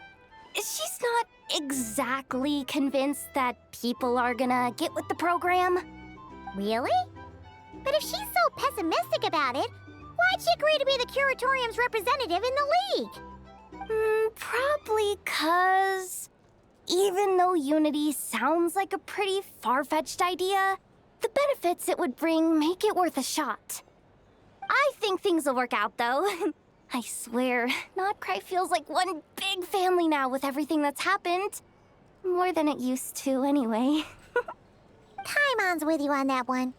And it seems like plenty of other people agree, too. Just listen to the bustling streets. All right. Everyone's been rebuilding these last 2 weeks, and the evacuees have been coming back in droves. Life's slowly returning back to normal. Which means my workload's probably gonna shoot back up. Were you about to head out? There's still some time before the ceremony begins, you know. Yeah, we were gonna take a stroll around the square and say hi to some friends first. Sounds good. See you later then.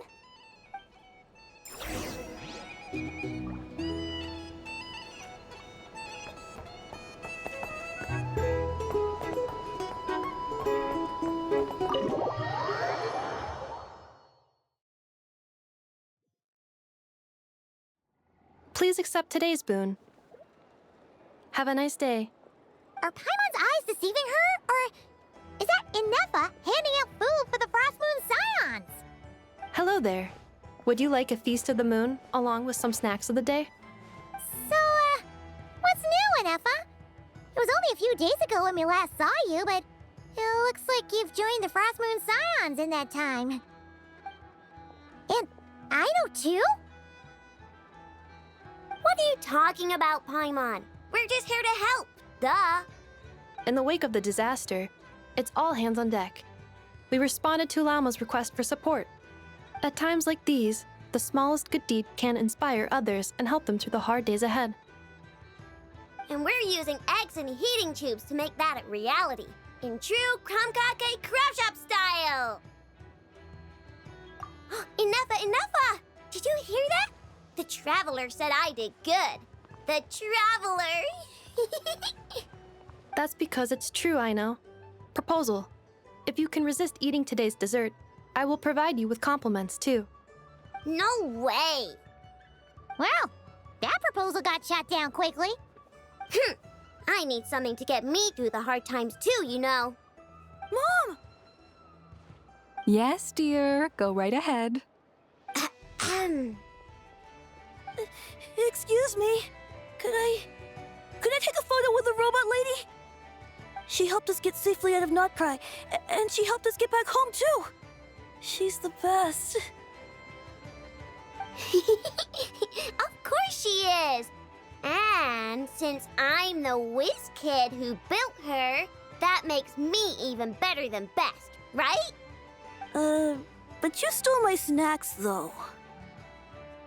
Oops. Shall we move to the open space near the center? The view there is better. Thank you! Aren't you the better pick for this job, Flint?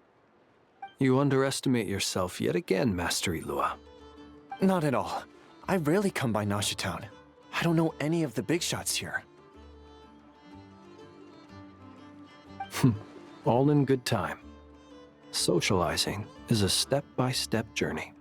But you're much further ahead on that road, aren't you? You're not seeing the full picture. You know the truth now. My friends do not understand my habits. There is no question about it. The Lightkeepers need a representative in the League. Someone who is upright, cares about other people, and can realize their self-worth through group action. You say it like you wouldn't make the cut. I am most flattered that you think I would. Sigh a little less, Master Ilua, and have more faith in yourself. All the Lightkeepers agree that you're a very promising young man. That is precisely why Starshina and Nikita felt safe delegating such important work to you. I'm sure we all also agree that we would sooner die of dehydration than manage to wrangle anything out of you in a discussion. My apologies. I am not in the habit of bringing water with me when I go out. Whatever. I'll take the job. By the way, who else is part of this? Oh, it's quite the who's who of Notcry. There's the Moon Chanter of the Frostmoon Scions, the boss of the Curatorium of Secrets, a representative of the Voynich Guild, and even someone from the adorable Kromkake craft shop. I'm sure you will find speaking with them to be a genuine pleasure. If you say so. I've never done this work before, so I'm honestly a little scared of making mistakes. But I'll do it. Not only is it our duty as Lightkeepers, but because I want to make Notcry a more welcoming place. An admirable attitude to take. The beacons are lit, Ilua. We're but one step away from breaking through the blizzard. We have the chance to band together and build our shared homeland into an Elysium. This is unprecedented for Notcry. An opportunity not to be missed. Yeah. You're right. I'll do my best. Quite a few familiar faces have arrived. Let's go, shall we?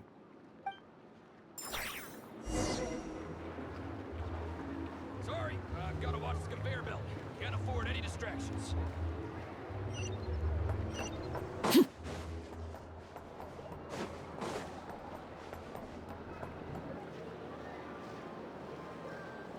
Wow! Everyone's here! You seem well rested. I know no one's asked, but I'm sure you all want to know, so let me just say, we're doing great. Thanks. Well, great, but not perfect. I'm starting to lose my mind from boredom. Can't drink a drop of alcohol while I'm waiting for my wounds to heal. I'm sure you had a sneaky swig or two. Wait, how'd you find out? I'm sure you must be missing Mondstadt after all these years away, Grandmaster. Yeah, you could say that again. Every time I get news from Mondstadt, it makes me want to go back and see the place for myself. Honestly, once things are wrapped up here, I think it'll be time to head back home. Hey, looks like someone's taking the stage. Can everyone see okay? Anyone need a boost? I'll just listen from the back. It's fine. You're taking this pretty seriously, huh, Durin? Well, it's not every day that I get the chance to see how people speak in official settings. Soak it up like a sponge. I'll make sure you get a chance to practice for yourself later down the line. Actually, I know just the thing. You can debrief the Knights of Favonius for me. Mr. Varka, are you forgetting that I'm not a Knight of Favonius? I can knight you. Any particular title you'd like? Is he joking? I really can't tell. You'll have to figure this one out for yourself. It'll be a good learning experience. It is my honor to host the opening ceremony for the League, and to have this opportunity to speak to you all in my capacity as Voynich Guild representative. Could this person also have been pushed onto the big stage by the real big shots? Guess I'm not the only one then. We come here today, having weathered the trials and hardships of yesterday, and having learned from them the importance of unity and cooperation. All right, here we go. Uh-oh, looks like Aino's off in Dreamland already. Wait, Boss is looking kinda drowsy too. What's up with her? Come on, get this speech over with already. Nodcry is our home, the land we rely on for survival. And as we chart a course for the future, may we persevere through the storms ahead as we sail towards a new era of prosperity, freedom, and hope.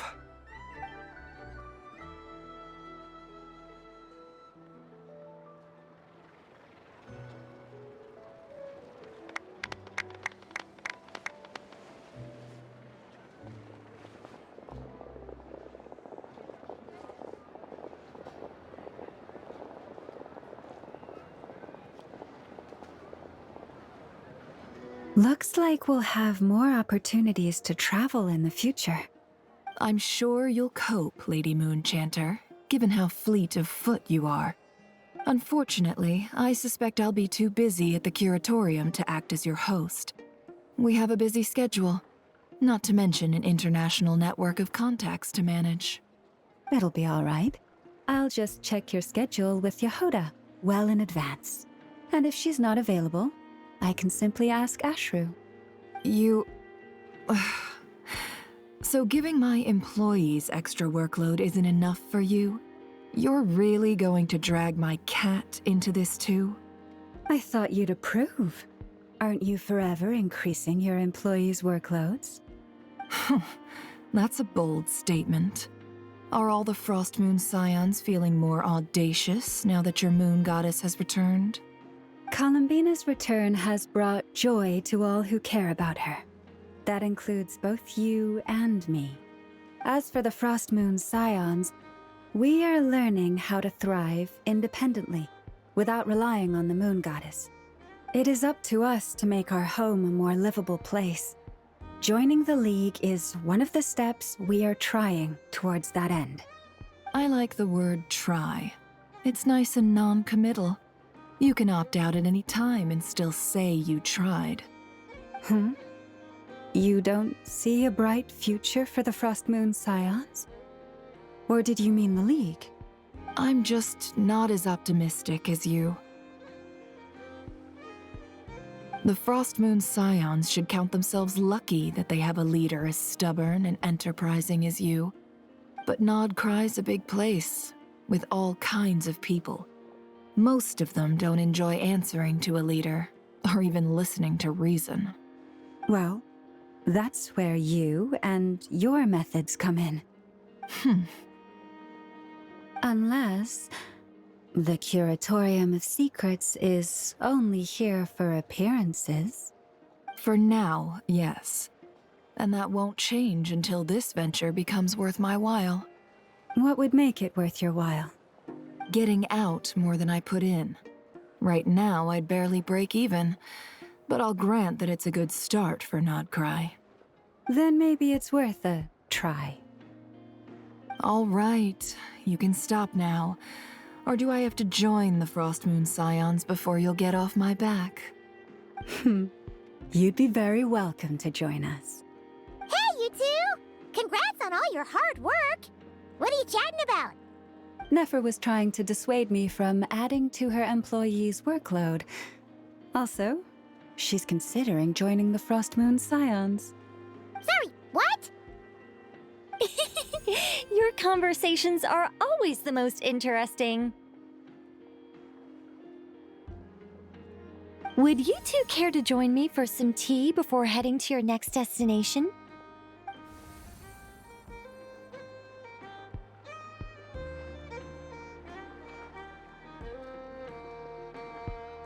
Nicole? Wait, where are you? Aren't you gonna show up today? Sadly not. I'm otherwise occupied right now. I'm sorry, Paimon. I can hear how disappointed you are. If it's any consolation, let me say that how things appear on the surface is a far cry from what they are at their core. Perhaps you'll feel better if you focus on the fact you have a special line of communication with the great mage herself. Okay?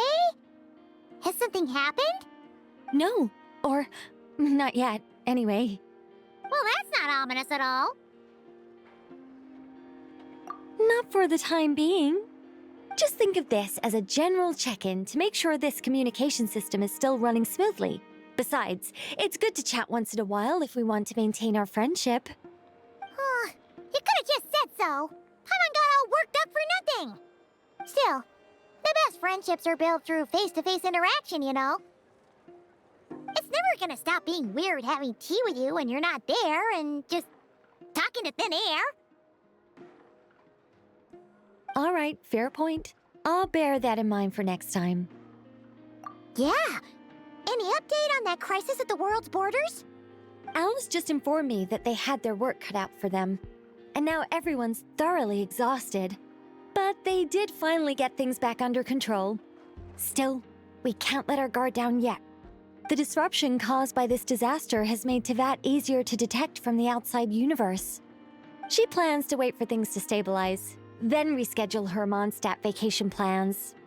As for me, I agree with Hat Guy's perspective. This is a time when many new variables are emerging, and the situation is changing constantly. Plus, most of this change is for the worse. We have to remain vigilant and ensure that the embers of chaos are not rekindled. I did notice that the energy in Nodcry changed somewhat after the War of Funerary Flame, but since it was still aligned with the Light Realm, I never gave it a second thought. It looks like I'll have to examine the connections between phenomena I observe more closely in the future. Just doing my duty. It's more or less second nature by now. Of course. To give you the full picture, I'd have to start with the substance from which angels were formed. Never mind. Paimon's right. Showing off my knowledge would be much more satisfying in person. By the way, you did receive the gifts from the Hexen Circle, yes? I'm not trying to claim credit or anything, but my pride demands that I at least mention it. They're quite similar to the protective talisman that Alice gave Dory, but with some very special enhancements. Oh! So that's what kept our friends safe when Dory trapped them. Indeed. We went to great lengths to make sure they were invisible to his eyes. I'm so happy they came in handy. Still, not fishing for gratitude, by the way. I just want you to be aware that sometimes your friends may be protecting you in ways you cannot perceive. Anyway, I'll contact you if anything else crops up. If not, you know what they say, no news is good news. Oh, my angelic instincts are tingling. They say you should head to the docks next. Your friends are about to board their ship home. Time for a break. Ah, this place looks perfect.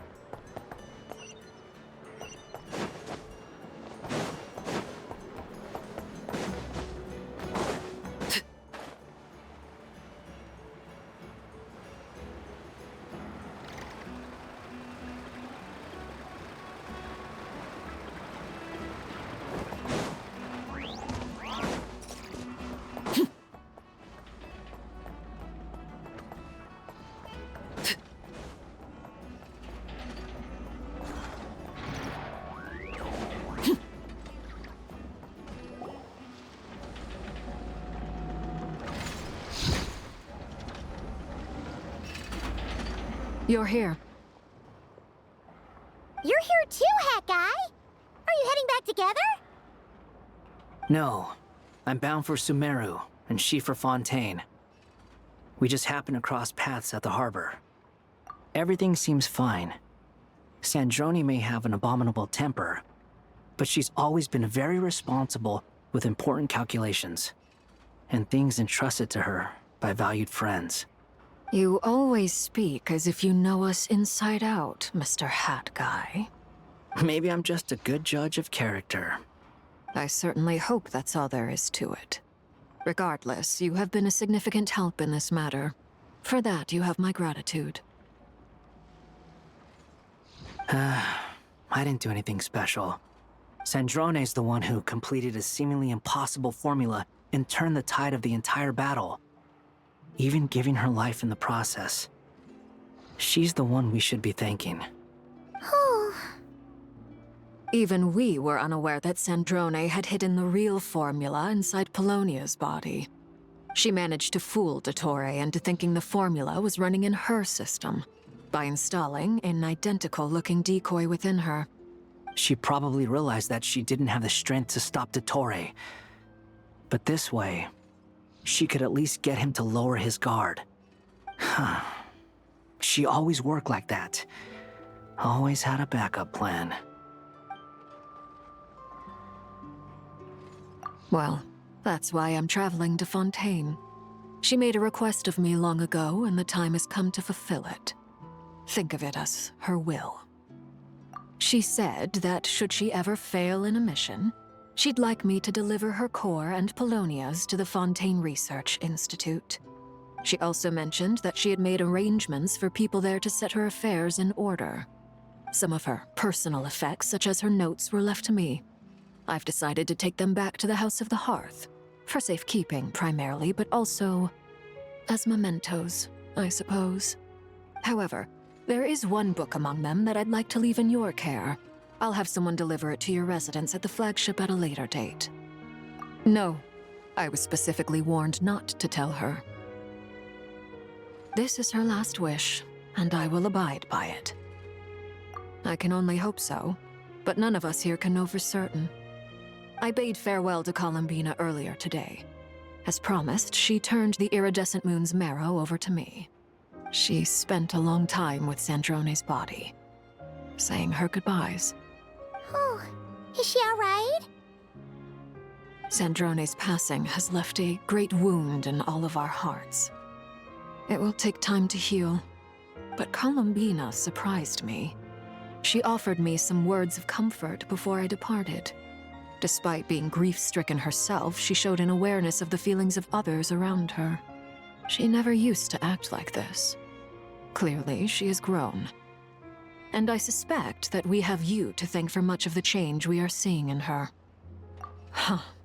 After these recent events, the Tsaritsa has revoked the Pale Star Edict.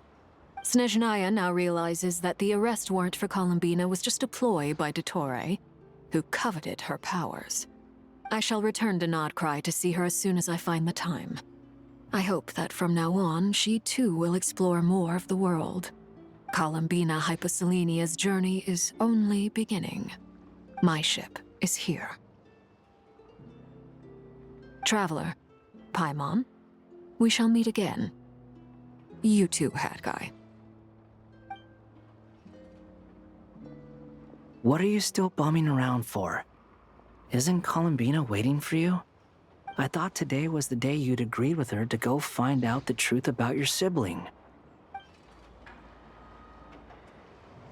You're afraid you won't like the truth when you see it. Well, this is new. I was starting to think that nothing could scare you. Don't say that!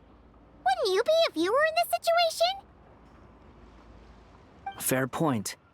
But I'd say I have more experience facing up to unpleasant truths than the Traveler. They say blood's thicker than water.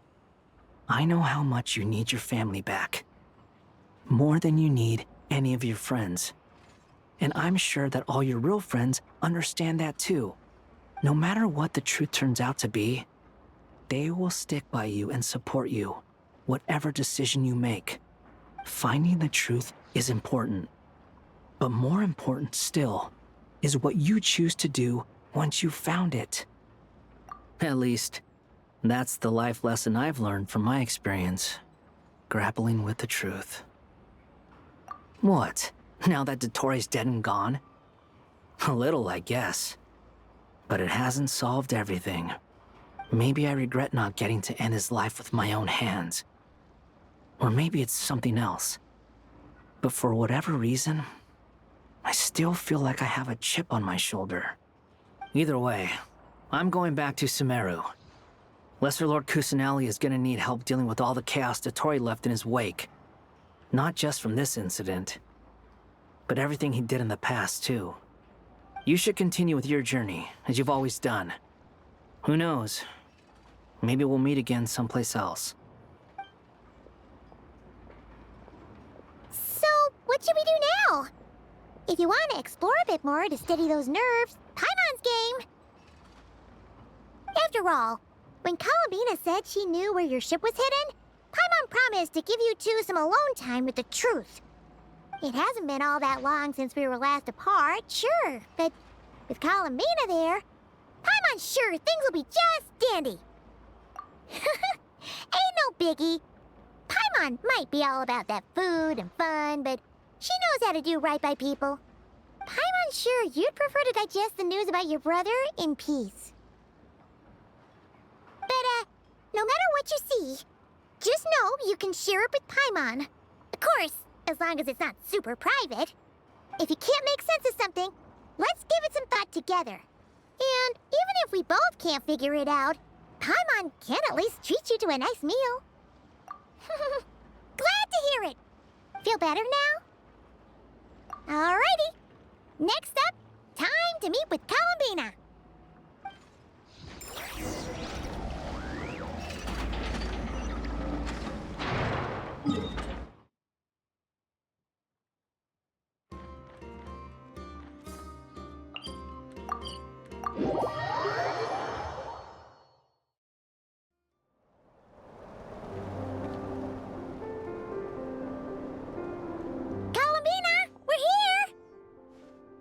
Can't quite believe we're meeting out here. We've gotten used to walking over to Silver Moon Hall whenever we go see you. Well, you're still welcome to go there whenever you want to see me. It's just, now that it's all over, I've decided to make some changes. Try and fit in with the Frost Moon Scions, like Lama suggested. The older generation are still timid around me. They don't dare get too close, and they bow their heads when I walk by. But things are much better with the children. I see more curiosity in their eyes. Hopefully, by the time the next Moon Prayer Night comes around, I can enjoy the festival with them as myself, without having to pretend that I'm only dressed up as the Moon Goddess. You'll do fine, Columbina. Paimon's sure they'll realize you're super nice once they get to know you better. You really think so? When we first met, you thought I was a little up in the clouds. We were just starting out then, come on! So Lama told you, huh? I'm only teasing. I know that I have you to thank for pulling me back down to solid ground. It feels good to finally stand firm on the earth where I was born. Oh, that's great!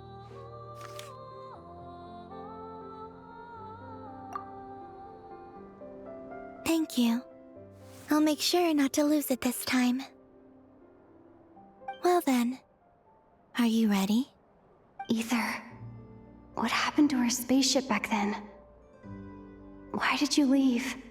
It's time to learn the truth at last. I'm ready as I'll ever be. Good. Then let me open the way for you.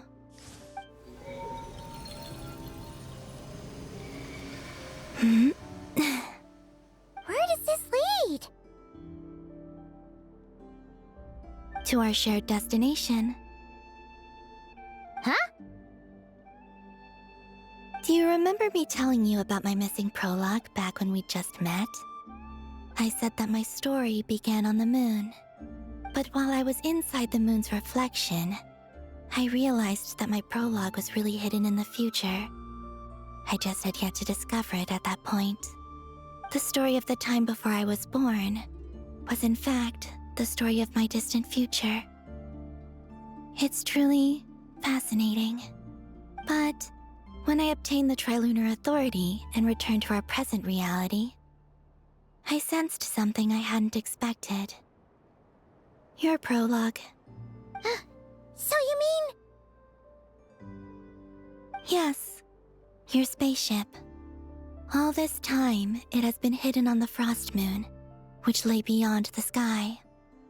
The great ruler of the firmament. The heavenly principles. Wait, them? Why would they do that? I don't know. Perhaps your ship contains something that is incompatible with Tevat. Or something that cannot be known. Oh, did I pick a bad time to say this? I know it must have been hard to work up the courage to do this. Maybe I should have waited until you were on the moon, with no chance to back out. That would have been kind of mean, you know.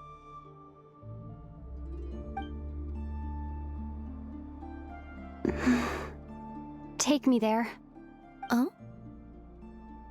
Whatever is hiding in that ship, it belongs to me and Ether. Those memories belong to us. No one else has the right to decide whether I should or shouldn't know about it. Not even the heavenly principles. Very well. Then let's go. You two take care, alright? And don't forget to come back soon! Rest assured, Paimon. We will. Traveler, after you. Thinking about the story that we'll find hidden on the moon? Yes. And hoping that it has a happy ending. Stories like that don't exist, you know? You don't believe in happy endings? I don't believe in endings.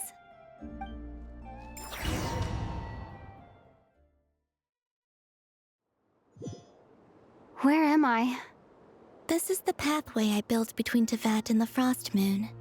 The moon is very far away from us, so it could be a long journey.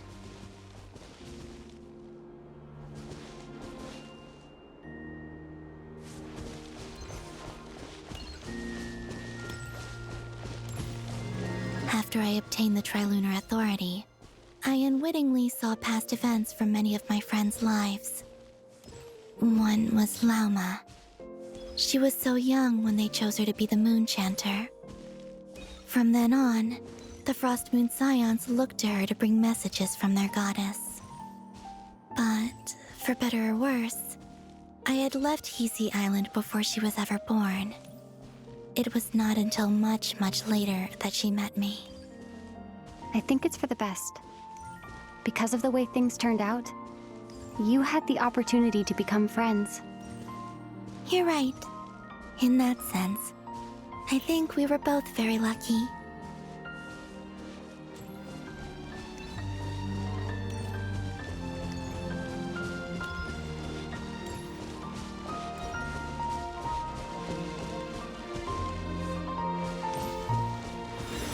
Oh, and about that mage, Nicole.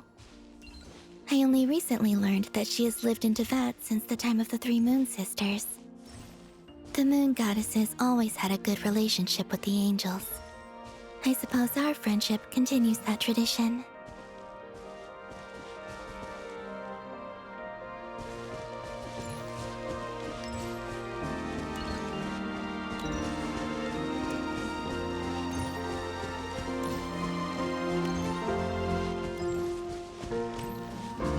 And then there's Zandrone. I never knew that much about her, beyond the fact that she was created by someone called the Lord Artificer. She, too, suffered for a long time before joining the Fatui.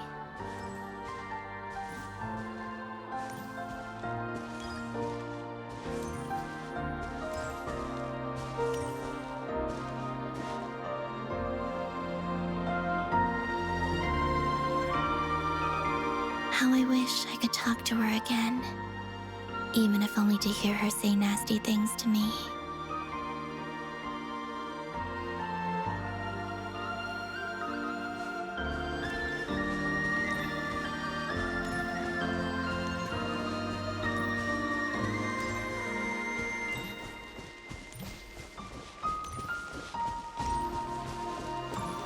Also, I saw your sibling's story.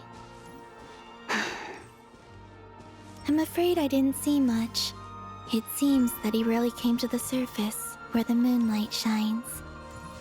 But I did notice that back when you first set out on your journey, he would often appear nearby, gazing at you from afar with a guilty look in his eyes. Ether. Let us speak no more of the past. I probably shouldn't reveal so much about my friends. It's not my place.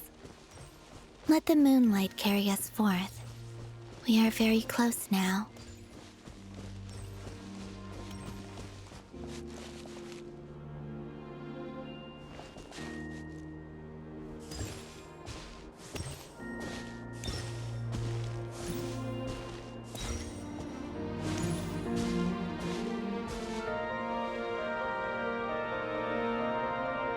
After this, I'd like to bring some kuhenki to the moon as well.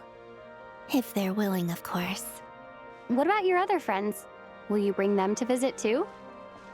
Certainly. But I'll need to tidy the place up first. This home hasn't received any guests in a long, long time.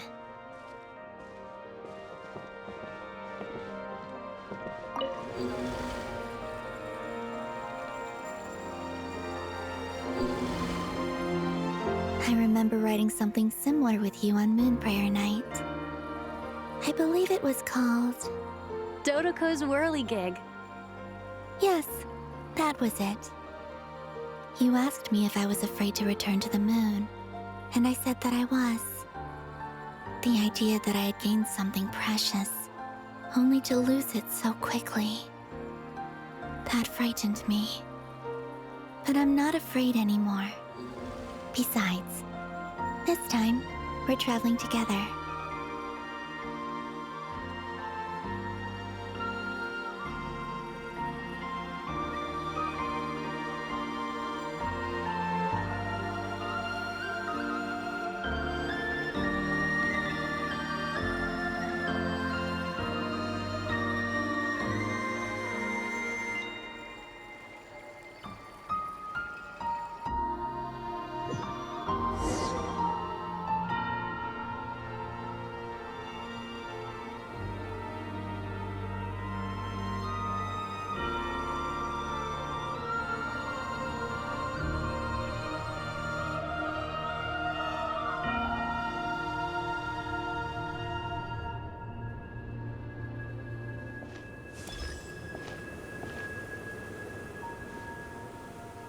We're here.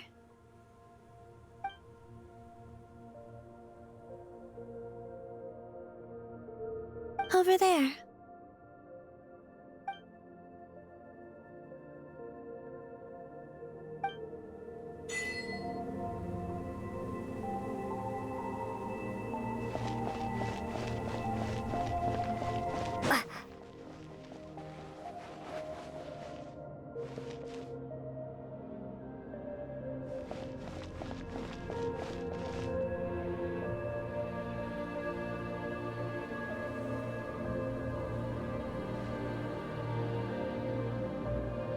Our spaceship. It's huge. I suppose that the moon is the only place one could hide it. It'll be all right. Huh? The way you feel in this moment, I went through it too, on Moon Prayer Night. The door was right in front of me, but I struggled to find the courage to step through. Solitude for me once meant living a life in which even I was absent. Before I met you, that was the only life I knew. But that night, solitude meant throwing away the life I had gained after meeting all of you. Columbina. Go. Retrieve the part of your life that was once lost. Trust me, you will lose nothing by doing so. Look, Tevat is right there. All of our friends are down there, waiting for us. You're right. Thanks, Columbina.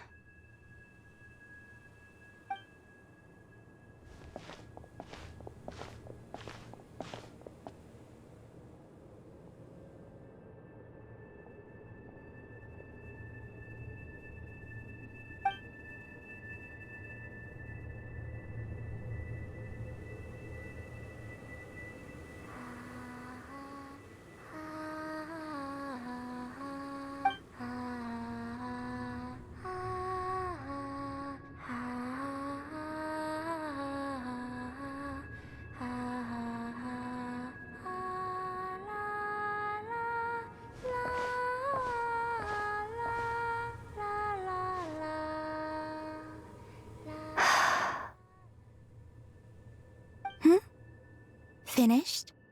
Yeah. Why did you take your eye mask off? Well, since my return, I've decided to take more opportunities to see the world with my own eyes. Besides, I've always wondered how Tevat looks from the moon. And what do you think? It's beautiful. I could spend a whole day here just gazing at it. What about you? What do you think of the truth you found? I haven't looked at another person's expression in a long time, but I think yours is saying it was neither good nor bad. Keep this up, and it won't be long before you give Nefer a run for her money. Oh, I don't think that's going to happen. I'm much more used to sensing what's going on around me with Kuvaki. I think I'll save my eyes for seeing special moments I really want to remember. I read the spaceship's flight logs. I always assumed that this was my first time in Tevat. I thought that Ether and I must have been hibernating in space for centuries on end. But the logs show that our spaceship flew over the skies of Tevat once before. A long, long time ago. Flew over? So you didn't land? No. The ship barely came to a stop before flying on again. After that, it continued traveling through space for a long time. Some of the data is corrupted, but I suspect that it kept flying for thousands of years. It was only after that that the ship made a forced landing in Nodcry. When Ether found me, he came from outside the ship. Could this mean that he left the ship long before I did? Maybe even during our first pass over Tevat? Are you all right? Yes. I can feel that the truth is coming together, one small piece at a time. I remember Ether telling me that when he first arrived in Conria, he could not recall the past. So this might be something that even he doesn't know. Here, I made some space for you. Your mind must be racing, and this seems like the perfect place to relax and clear your head. Oh, wait, there's one more thing. What is it? Wait here a moment.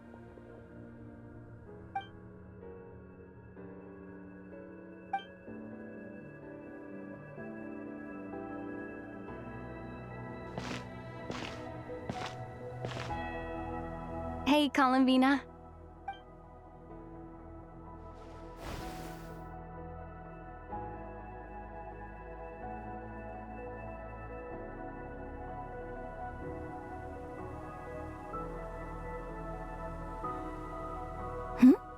Is that a new outfit? An old one, technically. It's been in a cabinet inside the ship this whole time. It's a matching pair with Ether's. He always liked this set more. Huh. I don't think there's a huge difference. Really? Yes, it's still the same you. You're the same person, no matter what clothes you wear. Only Columbina would make an observation like that. Traveler, do you consider Tevat your home? Home is wherever ether is. But then, after all the time I've spent here and everything I've been through, yes, I'd say it's my home. Would you change your answer if Tevat changed appearance? I mean, if the truth about Tevat turned out to be different than what you thought. I don't know. But I don't think so. The truth is not what matters most to me about Tevat.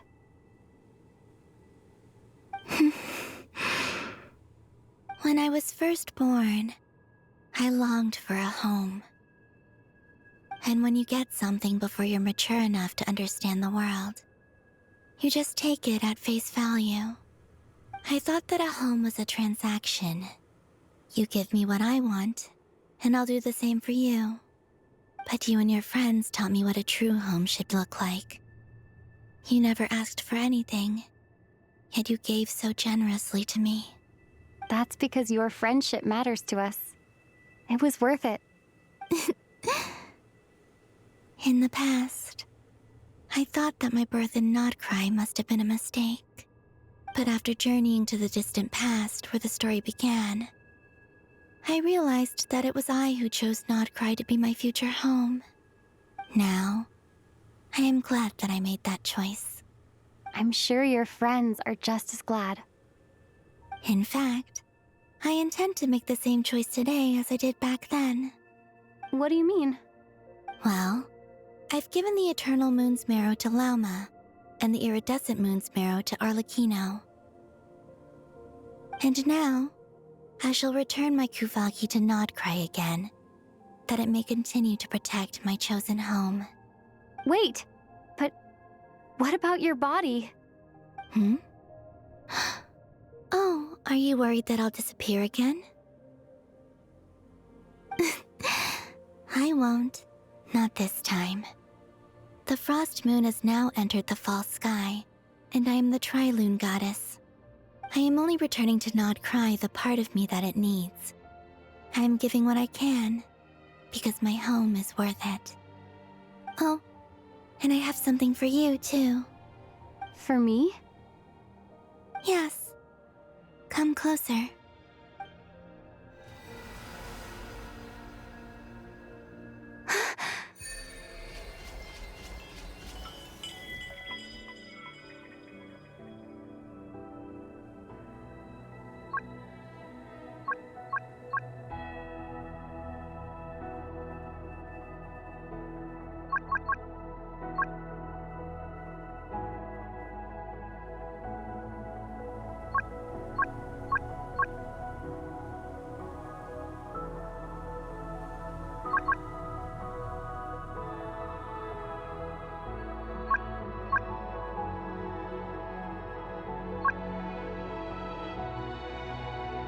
What was that?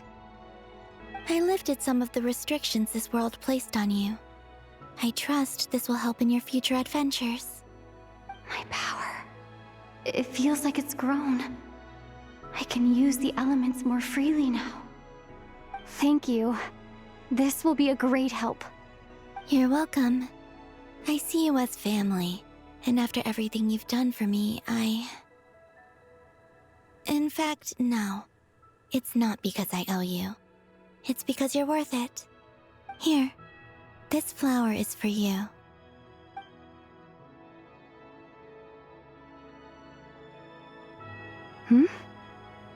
Isn't this a moon prayer blossom? Yes. Don't worry. You will never see these flowers lose their color again. I'm finally discovering the joy of giving. How I wish I'd learned this sooner. Hey, better late than never. What are you thinking about now? Why don't you take a guess? You get one shot. I don't think I'll get it in one guess. But I'm sure it's a happy thought. That's kind of a sneaky answer. I can't say you got it wrong. Down into that, the moon seems so far away. I felt it might always lie beyond my reach. But on the moon, everything feels so close by. The haze that once enshrouded the skies has finally been dispersed. I feel like a traveler on a winter's night, starting a new chapter in my tale by the warmth of a bonfire. I don't have a lot of luggage, but I do have a lot of hope for the future. Well, what's next? Next? To start with, I want to stay here just a little longer. After that, let's return home and continue our journey.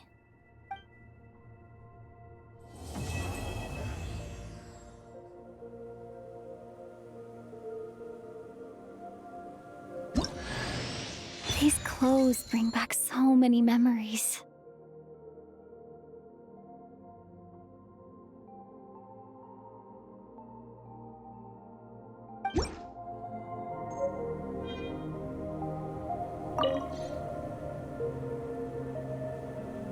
The journey goes on, for you and for me. Like I said, this is not the end. I don't believe there has to be an ending. Oh, is that your next destination? Most people would probably tell you to pack some warm clothes. But I experience things differently than most people, so I can't know how cold it is. In fact, it is home to quite a wondrous heat source. I think they call it Kreshnik's torch. Every city in Snezhnaya is built around one of those. I sensed the energy it gave off as I was passing by on a railway train. It felt grand and distant. I also recommend the Korolievsky troupe in Snezhnograd. They give performances quite regularly, and entry was free for harbingers. I liked them a lot.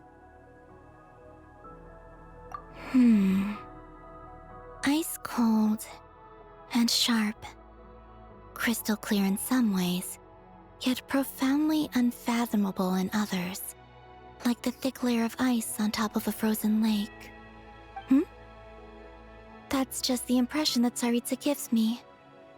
I was never able to glimpse what truly lies beneath that icy exterior. In fact, I don't think the people of Snezhnaya even know what kind of power their god wields. Maybe that's because the Tsaritsa herself has never acknowledged nor accepted that power.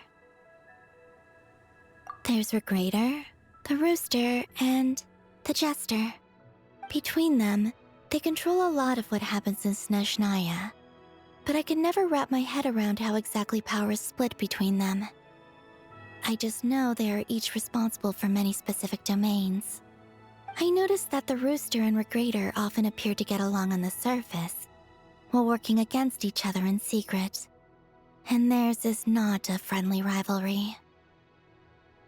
But I wasn't particularly interested, so I tended to keep my distance. Now that I think about it, the term Mistelton often seemed to come up in connection with Project Stuja. Once things settle down in Notcry, I'd like to explore the world beyond Snezhnaya. You've told me so many stories about the other places you've been to, and all the friends you've made there. I'm curious to visit those nations and see them for myself. It would also help me learn more about the journey that has made you into the person you are today. Okay. As you continue on your journey, don't forget to gaze up at the moon once in a while. It is, after all, no longer an illusion. It shall cast down its true moonlight, connecting us in truth.